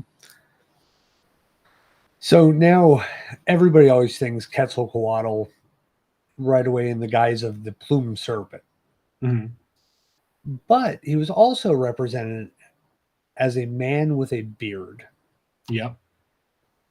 And as the Echla, the wind god, he was shown to wear a mask with two protruding tubes through which the winds blew. A conical hat of the Azteca people of east central Mexico. The temple of Quetzalcoatl in Tenochtitlan, the Aztec capital. God, yeah. If there's anybody, any kind of like, what do you call, oh God, I'm drawing a I'm making myself sound even worse. Any educated person is listening to this show, they're going to say, man, these guys are a bunch of morons. They can't pronounce anything. No, not really. In the Tenochtitlan, the Aztec capital, was a round building, a shape that fitted God's personality as Ixchitlan. I really one day just want somebody to do all these pronunciations. I know. We need a translator. Now, circular temples were believed to please Ixchitlan because they offered no shape obstacles to the wind. Sharp obstacles. No sharp obstacles. Thank you for reading. Yeah, no problem. Round monuments occur particularly often in Aztec territories. Mm-hmm. So when you look at all this stuff, right, you Yeah. have a bearded man who's often depicted as being white with Caucasian-y features. Features, yeah. So when Hernan Cortez and the Spanish show up, they think it's him returning, right? Yeah. Because the Spanish would be pale, bearded. And what were you saying with their armor and stuff in the pre-show? Because when they would go ahead, they have like the shiny armor and stuff like that. So it's also reflecting the sun and stuff like that. So these people have an illumination to them, making them more godlike. Yeah. And didn't you mention before about Quetzalcoatl, like the human version of Quetzalcoatl, that that he was able to walk on water and all that stuff, very reminiscent to Jesus. Yeah, one of the versions of the myth of him leaving is not him getting on a raft. It's actually him just walking out and disappearing into the ocean as sea foam. Yeah. So, again, it's a very similar story to the Christianity version of Jesus. Yeah. Totally unrelated in civilizations thousands of miles apart. And not in the same time frame. Yep. So you look at that kind of stuff, you start to realize like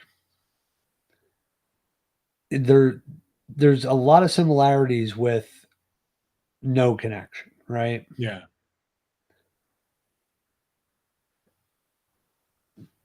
why do we have this? Right. Now, he's also, when you think about this, he's the god of learning, writing, and of books. Mm-hmm. So, learning, writing books, he also doesn't sacrifice humans. Yeah. So, basically, he's showing a very Old Testament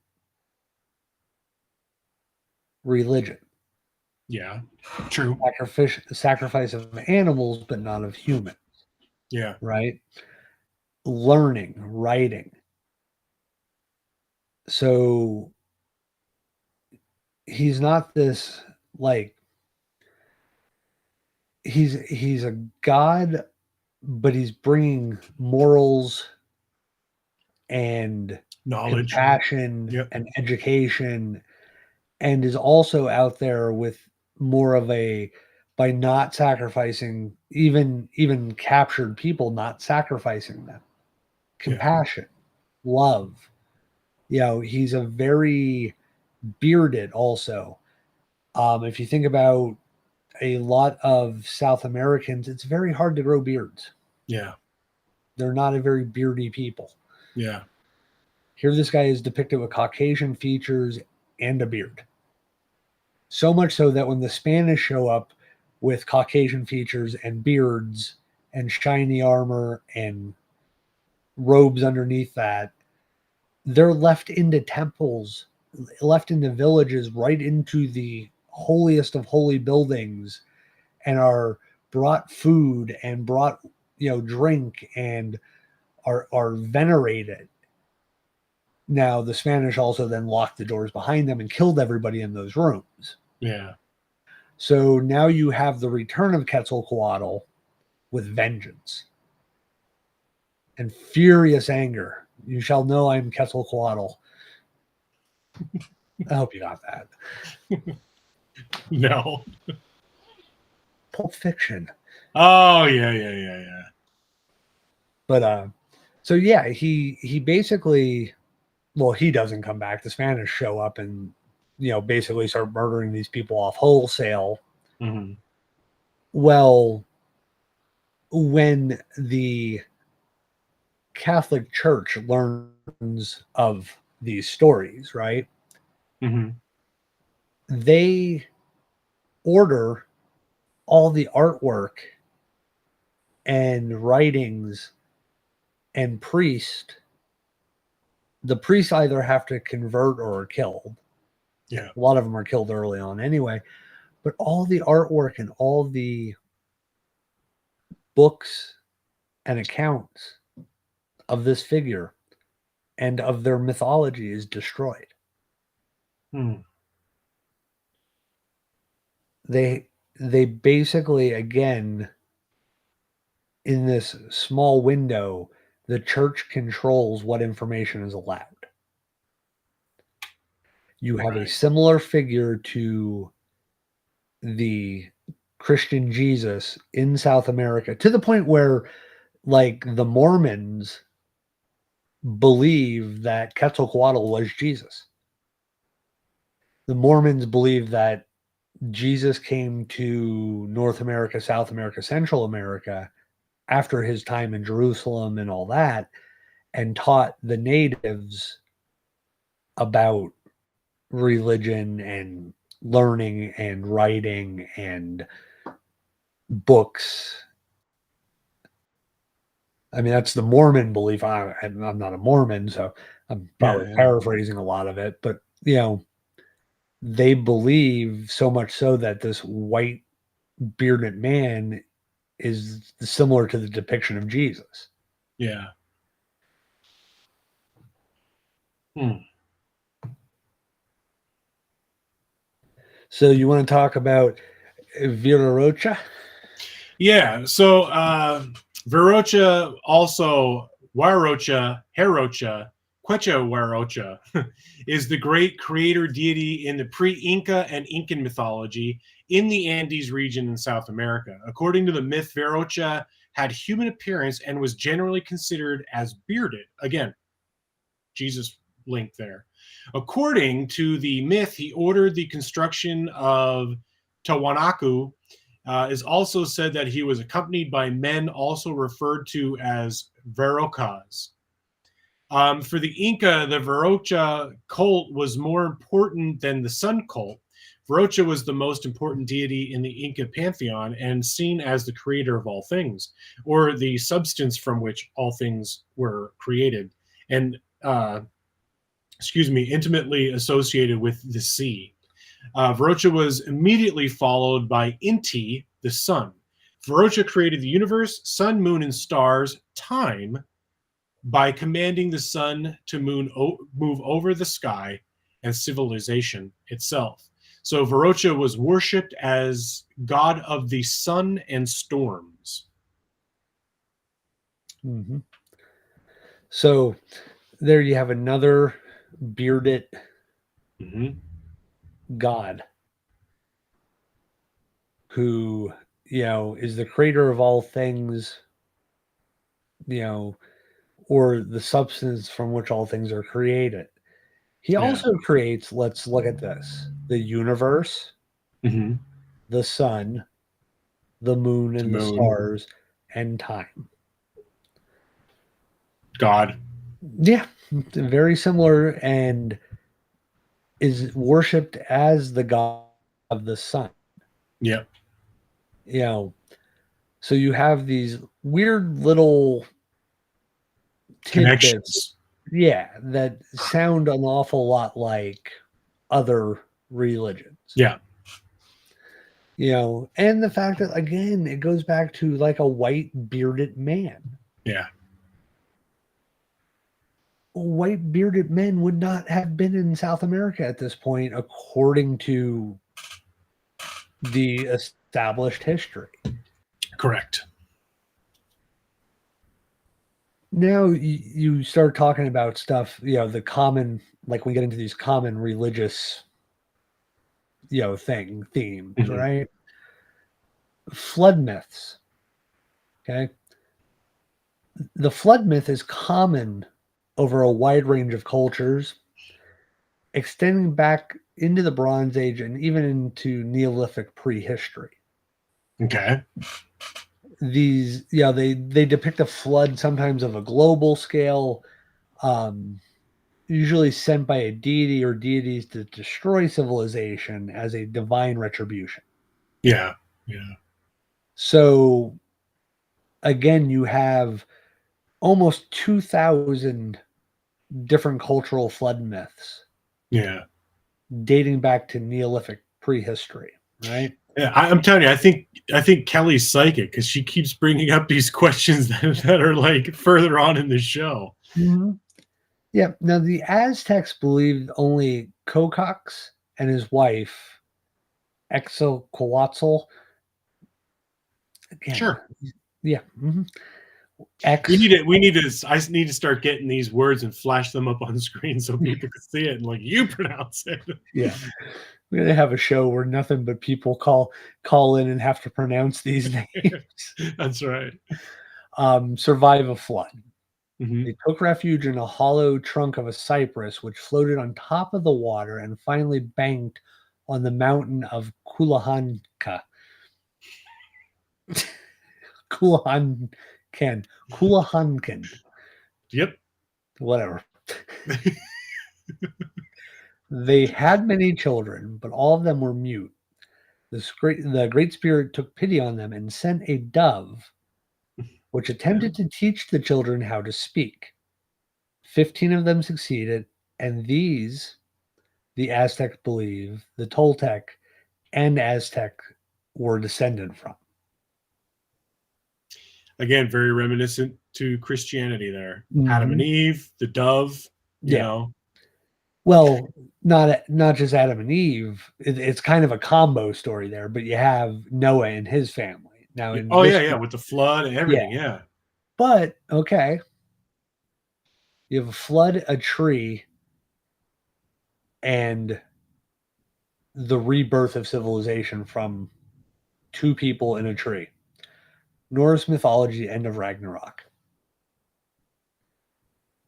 two humans are in the tree repopulate the earth in the base of the tree. Adam and Eve in the Garden of Eden. Mm-hmm. The dove, sign of Jesus and Christianity, is a dove. Yeah. So you have a lot of similarities there. And in another account, the Naha god Hesoklopkapek spoke to a man named Nata and his wife Nana, saying, "Do not busy yourselves any longer making plug, but hollow out yourself a large boat of cypress Mm-hmm. and make your home in it when you see the waters rising to the sky. When floodwaters came, the earth disappeared and the highest mountaintops were covered in water. All other men perished, being transformed into fish." Okay. Mm. So again, there's a very similar Noah feel to that. Very similar, yes. And transformed into fish, if you look at Gilgamesh, Mm-hmm. the Sumerian or Mesopotamian Noah, Mm-hmm. it's a fish man. Comes out of the ocean at the end. Yeah. Okay. So you now have, again, all these, you have 2,000 flood myths. Like throughout cultures, you have about 2,000 flood myths. You have these very similar details in these flood myths. Similar stories of how, why, down to how many people survive, right? Something we don't cover in the notes is the Tower of Babel Mm-hmm. in Genesis. There's the tower that man's creating a tower so he can reach the heavens and be equal footing with God because they all speak the same language.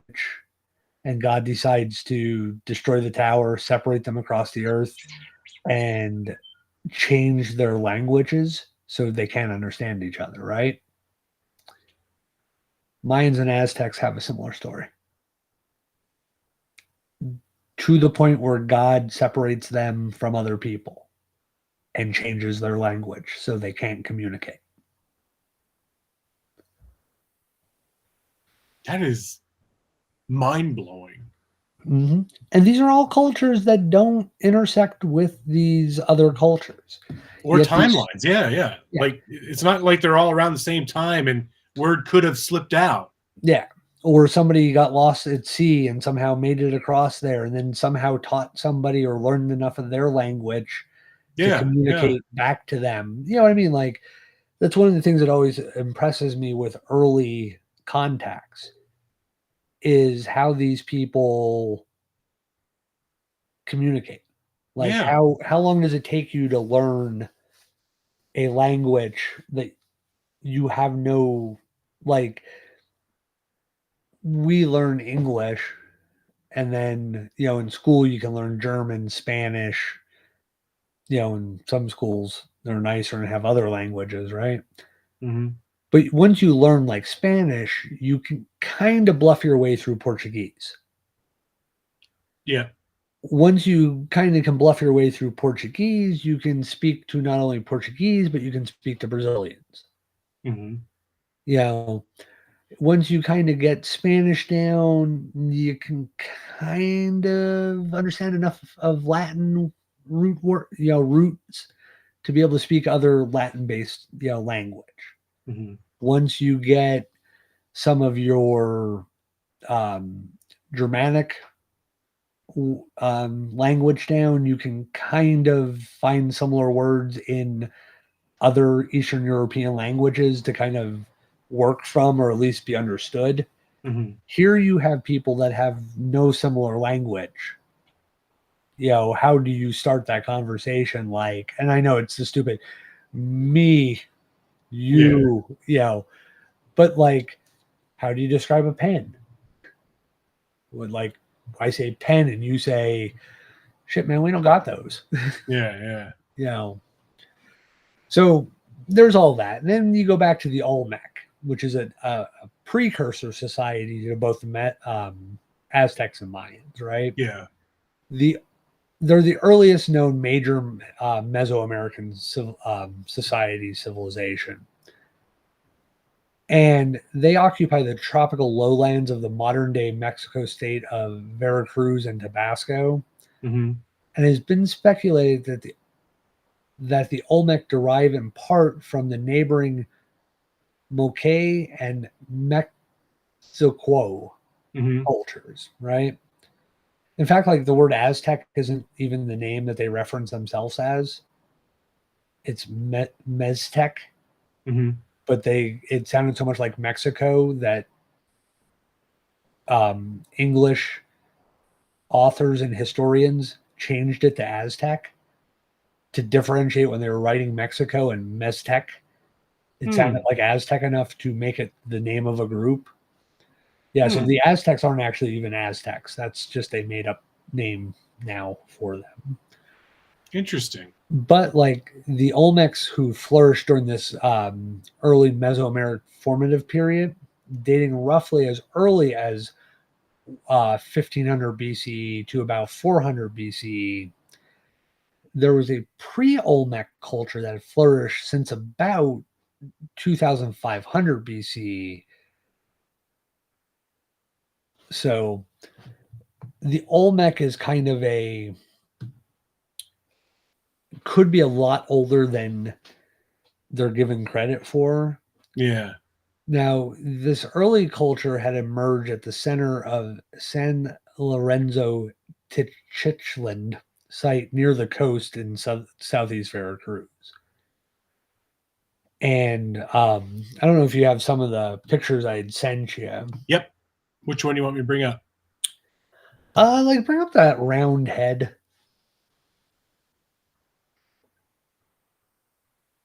That one? Yeah, that one. So this is one of the features of the Olmec civilization is their artwork, right? Mm-hmm. And one of the things is if you look at like this image, right? Yep. It doesn't necessarily not look Mexican, but it does have some features of say like African descended people. Mm-hmm. Like the wider nose, the cheekbones, the size of the lips, the way the head shape, but also the headgear looks very similar to like African tribal headgear worn by warriors, and even to the point of some of the Egyptian um, soldiers, right? I'm trying to think of what other photos I sent you. Let's see here. Can you bring up the one that is like the statues with almost like the pharaoh heads, like hats on? Yeah. Let me bring that up quick. I had to look at my phone to see which ones I sent you. I'm trying to find it too. It's hard to scroll through. That's one thing I hate about this back end of the interface here is it's hard to see. Let me take this guy down quick so I can see the other ones.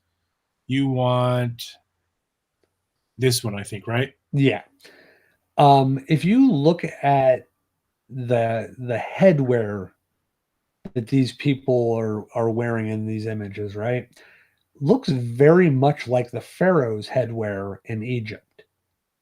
It almost looks like like the Sphinx too, like Well, the depiction of the headwear on the Sphinx. But then if you start looking at their facial features, right? Mm-hmm. They have very Asian-esque features. Yes. For a culture who wouldn't have known what an African or an Asian should have looked like. Right. They also have depictions of Caucasians with beards and stuff like that in their artwork. Can you bring up the lady holding the baby? Again, if you look at this, it's a very Asiatic face. Yeah. For again, a culture who's not supposed to have known what these people would have looked like. Yeah, not at all. And so you have a lot of weird, if you want to say coincidences or whatnot on this. Somehow these people had some kind of contact with multiple societies. Or It definitely looks that way. yeah, or they were educated by some group who had contact with multiple societies, right? Right. So I mean, Now, if you look at some of these though, like the one that could have been African kind of has like a kind of like there, a Mexican-esque look. yeah, there's somewhat of a, yeah, you could, I think you and I have talked about it before when we looked at them.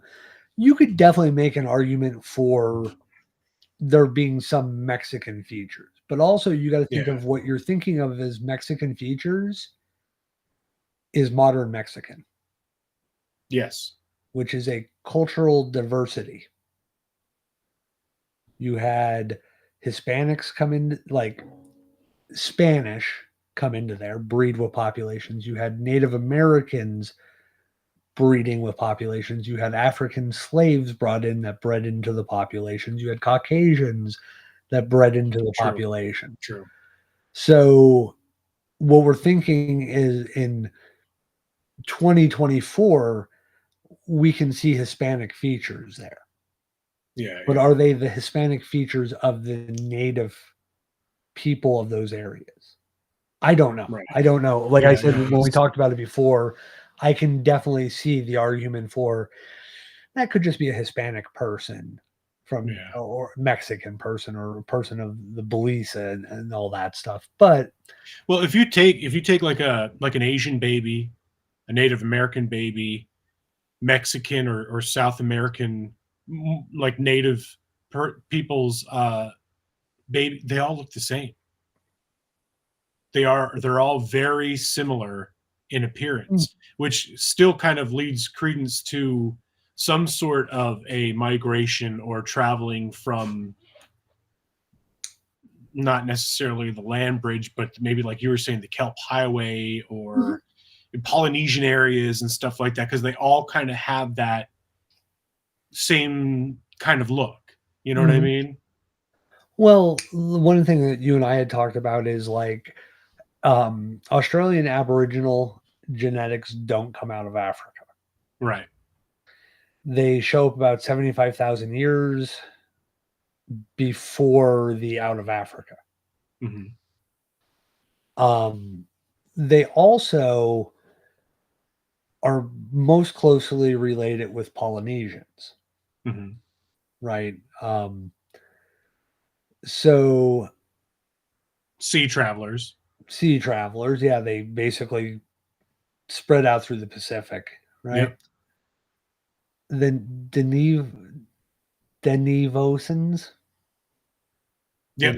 Denovans are genetic ancestors to the Australian Aboriginals. Hmm. Their genetics have a high percentage of markers from the third group of humans. That's crazy. Mm-hmm. Now you And want to go neither of back. them have any African trait or lineage, No, right?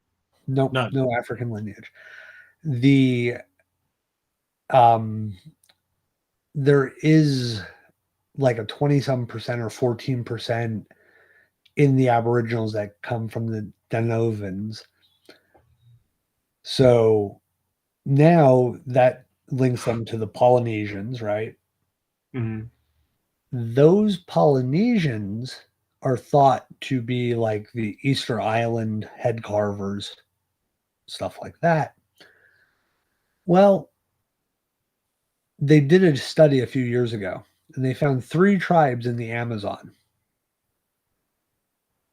that have markers for the Australian Aboriginals.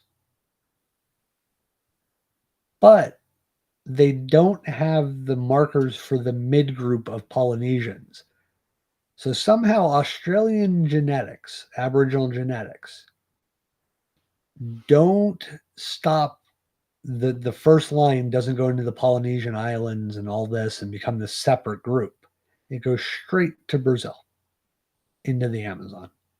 These three tribes have these genetics with no middle markers for the Polynesian lines.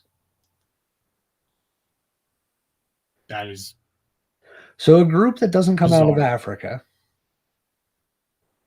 is living on a continent we didn't know existed, descend from the third group of humans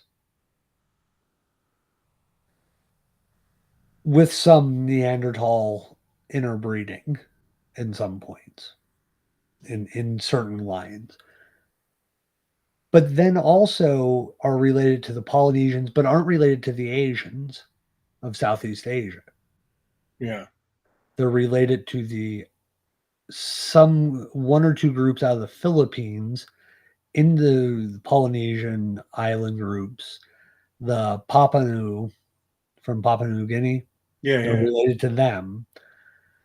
And then somehow a line of them doesn't stop at any of those islands and develop a different genetic marker. They end up in Brazil.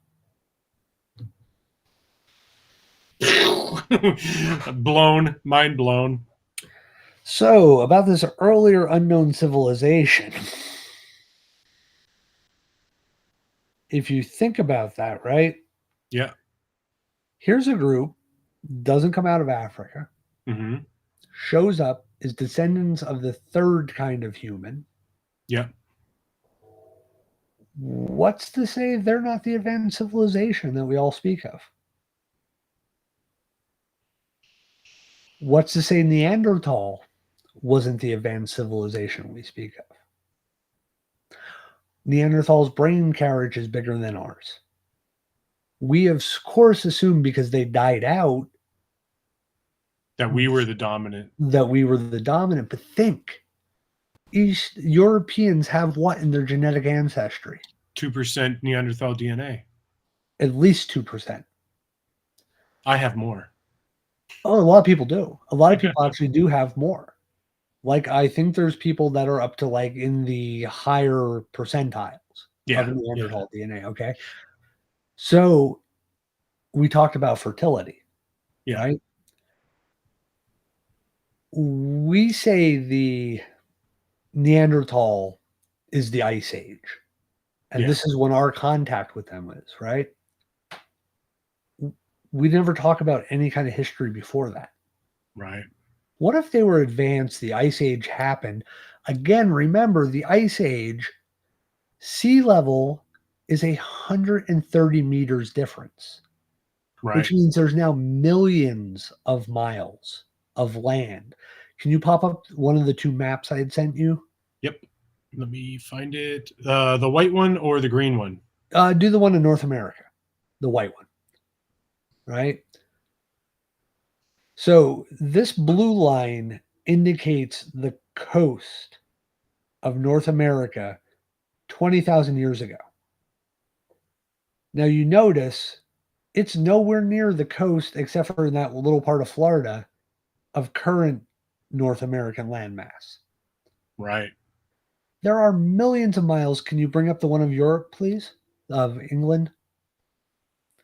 This is the proposed idea of what Doggerland is. Doggerland connects England to mainland Europe. Again, millions of miles of land that is now underwater. And that you could see Ireland and England there, which are now islands, were part of a greater landmass. That Doggerland, Well, Doggerland is basically the space between Europe and those two islands. Right. It almost looks like Michigan. Yeah. But what you're seeing here is there are millions of miles of land that is now submerged. The most expensive form and the most dangerous form of archaeology is underwater archaeology. Well, yeah, it would make sense for all these like Atlantis that was lost to the sea, you know what I mean? Or had fallen into the sea. It was probably the ice age receding and water rising, and we just lost. And to your point, I think there was a lot more ground to cover and a lot more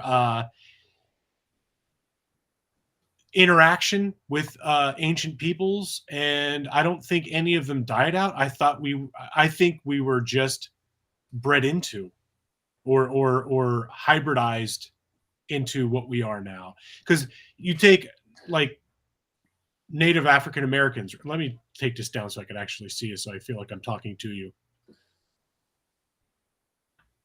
So Native African Americans don't have any Neanderthal DNA in them because they didn't venture out of the continent. Mm-hmm. It's not until you get up into like the European countries where Neanderthal were or theorized to have originated. So you get that hybridizing and interbreeding and all that stuff, and which makes us European descendants different from African native or descendants, Native African descendants, because we have those markers that don't exist, and we're actually we have different. No, this is just what I had heard on different programs. That we actually have different markers in our DNA that make us susceptible to different or resilient to different kind of diseases and infections and stuff like that, because the Neanderthal were a much more robust and hardy species of human. Well, and because we have those markers, we have that little bit of inheritance that made us a little bit more capable of handling extreme climates. No. That's also why we have allergies and lactose intolerance. Is because of the Neanderthal. But what I was saying, to get back to my original point here, was we only know them when our main line intersects with them. We don't know them prior. We do find some kind of common ground with them because they bred into us. So for them, their reset was the Ice Age. Yes. They may have existed for thousands of years prior. You look at land, like I was saying, you have all these millions of miles. Well, if you look at a map, look at population density. Most people live within a few hundred miles of water, of the ocean. Right. You look at our political maps, you go California and New York City. There's a large percentage of population density in those two areas, right? So most people live on these coastal areas, which are now underwater. Yeah. So a advanced Neanderthal society could have existed. Yeah. We come along as their younger cousins. They look at it like, if we continue, there's not enough of us, but we can breed with our genetic cousins. Yeah. And create this quote unquote hybrid. Yeah. Their genetics carried on. They still exist. Just because within us, within our genetics, because we're not pure one line now. Yeah. Especially most Europeans. Yeah. So now you have Neanderthal, Homo sapien, Homo sapien neanderthalis, and Homo sapien sapien genetics in one grouping. Right. So their genetics now live on. That's the reset. Their society may have been the advanced one that we all reference. Doesn't mean it had to be ours. They're our cousins. They're our human ancestral cousins. Yeah. We are now part of their lines in a lot of ways. Their lines continue on through us. So they may have had the knowledge. They may have been the ones being able to do things that we don't think they can, because we only know them from the Ice Age. Yeah. From that small window where we interact with them during their decline. Yeah. Because we couldn't have, like, the thought process is always like, we outsmarted them, we outdid this, we we used our intelligence to outhunt them, to out drive them out of areas. They were bigger and stronger than us. Yeah. One-on-one, they would have killed any one of us. Oh, absolutely. Supposedly they were all like Schwarzenegger plus in physical size, but Yeah. shorter. Yeah. So we're not genetically gifted to compete with that. No. So what if they were the advanced civilization, like I'm saying, and we're the reset for them? Yeah, I don't know. Well, they were physically more advanced than we were, but supposedly we were mentally more advanced than they were. According to who and how? Modern science. Their brain is twice the size of ours. No. I get what you're saying, but I'm just according to modern science. The theory is, yeah, we were more intellectually advanced than they were, and that's how. Yeah, and according to modern science, 10 years ago, Neanderthals couldn't talk. Yeah, or didn't bury their dead, or didn't have any kind of cave art or anything like that either. Which now it's all. What was it, that cave in France or whatever? I can't remember the name of the cave, but it's nothing but Neanderthal settlement and burials and art and exactly. So all stuff that's been proven wrong. Right. Also, ask any Bigfoot person where Bigfoot came from. Oh, he came across the ice bridge with the humans in Beringia and settled into North America. That's why the Gigantopithecus blackie came over, and that's how we have Bigfoot here. Yeah. The fucking land bridge ice thing doesn't exist.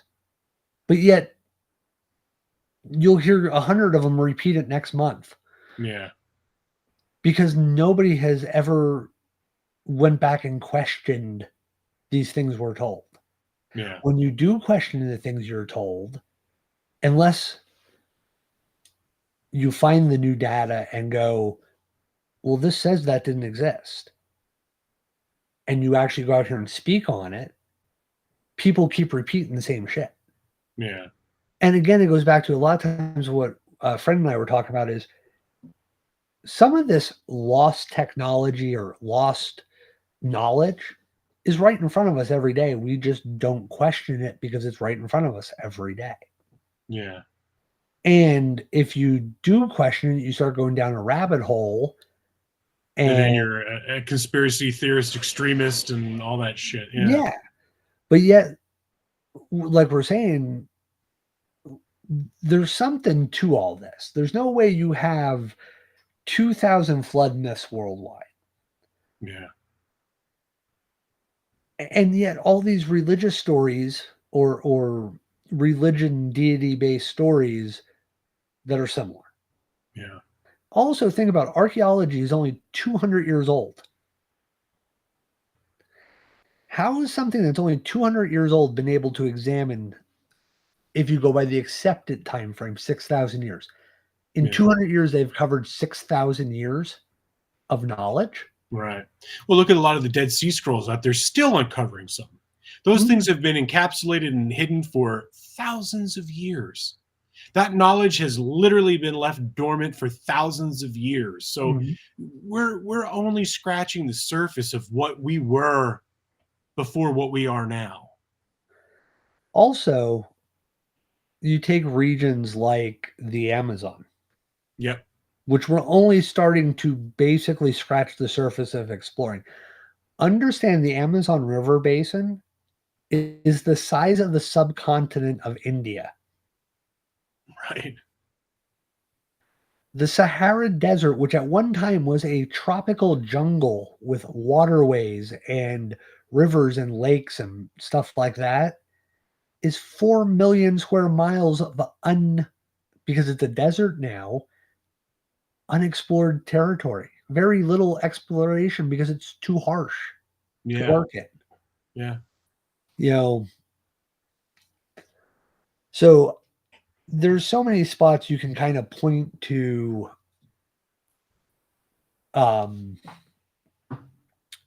the real possibility that there was a culture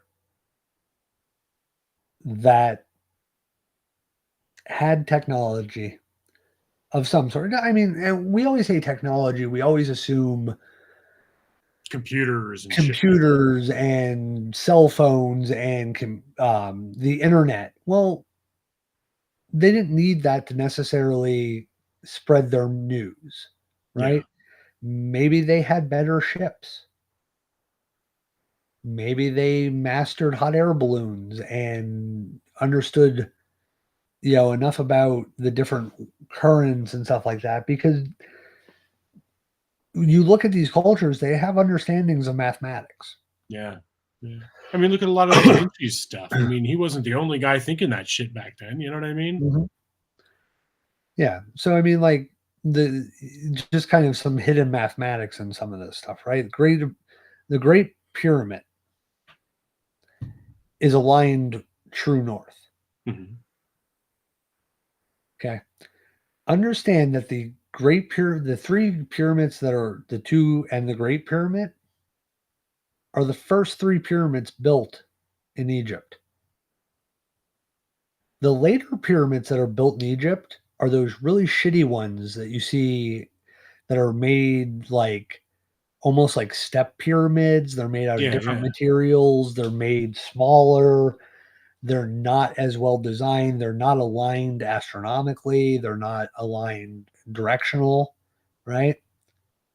So how do you go from building a spaceship back to building the ability to crawl? Evidently, maybe there was a society that built those and the dynastic Egyptians inherited them and then tried to copy it. Not start with the best and then make bad copies of it everywhere else you build it. Because you'd have to get it right at least one more time. Right. You couldn't build all these pyramids and then go, yeah, we've never been able to do that. We did it 3 times in a row, but we could never do it again. Yeah. Also, like the time frame that claiming these pyramids were built by the dynastic Egyptians would have been a 25-year window to build the Great Pyramid, which means 25 years, 365 days a year, 7 days a week, a block had to be carved, transported, and set in place every 5 minutes. God almighty. Yeah, it doesn't make sense. The time, there's no way. Even if you made it 50 years, a block would have to be placed every, 10 minutes? Carved, transported, and placed in a building that is aligned true north. With intricate tunnel systems within it. Carved and everything else into it, yes. Now, you also understand that encoded in the scale of the Great Pyramid is the scale of the Great Pyramid to the northern hemisphere, right, is 1 in 43,200 scale, right? If you take 43,200 by the height of the pyramid, you get the center of the Earth to the North Pole, from the equator to the North Pole, an exact. Okay? Holy shit. If you take the perimeter of the Great Pyramid, right, the outer perimeter, times 43,200, you get the equatorial circumference of the planet, 24,901 miles or 40,075 kilometers. That either that's just a bizarre coincidence or they really knew their shit. Okay.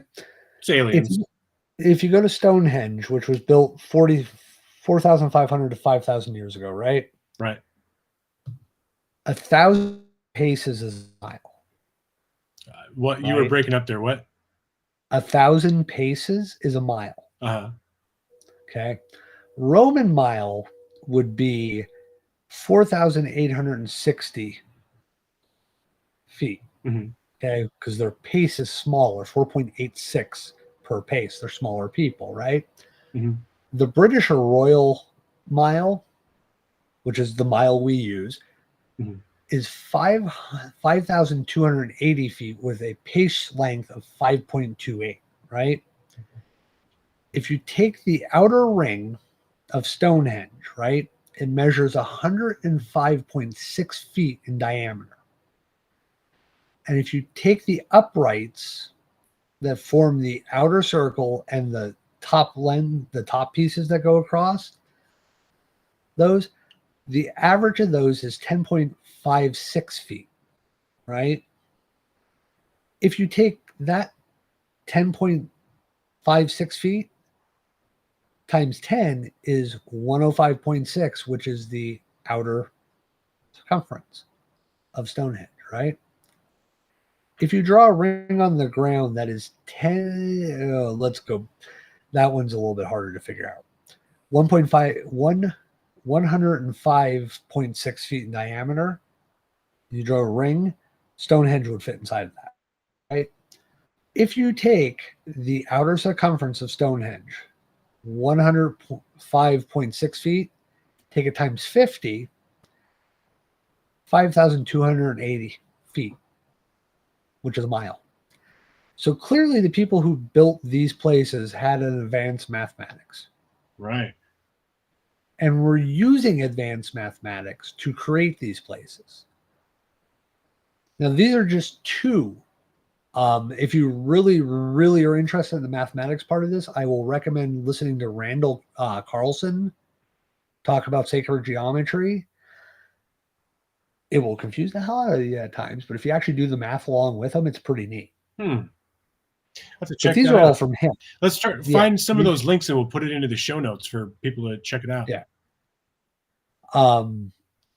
So there's definitely an advanced knowledge. Yeah. Where does advanced knowledge come back in Ptolemaic Egypt? It has to have come from somewhere. Yeah. But these are two that I could do the math on relatively quickly.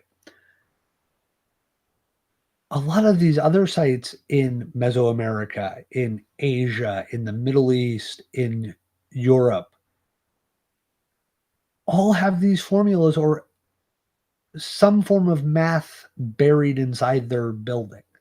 Not buried inside the building as in buried, but when you start measuring things, you start to find all these correlations to different, like the equator, latitude, longitude, distance to the sun, distance to the moon. You find these in these temples. Mm-hmm. Well, I don't believe you can have that many damn coincidences in this world that all are mathematically based and all lead to things that an ancient civilization couldn't have known without having advanced knowledge. Right. And the Stonehenge and the Great Pyramids are around the same time, 4,500 to 5,000 years old. Yeah, according to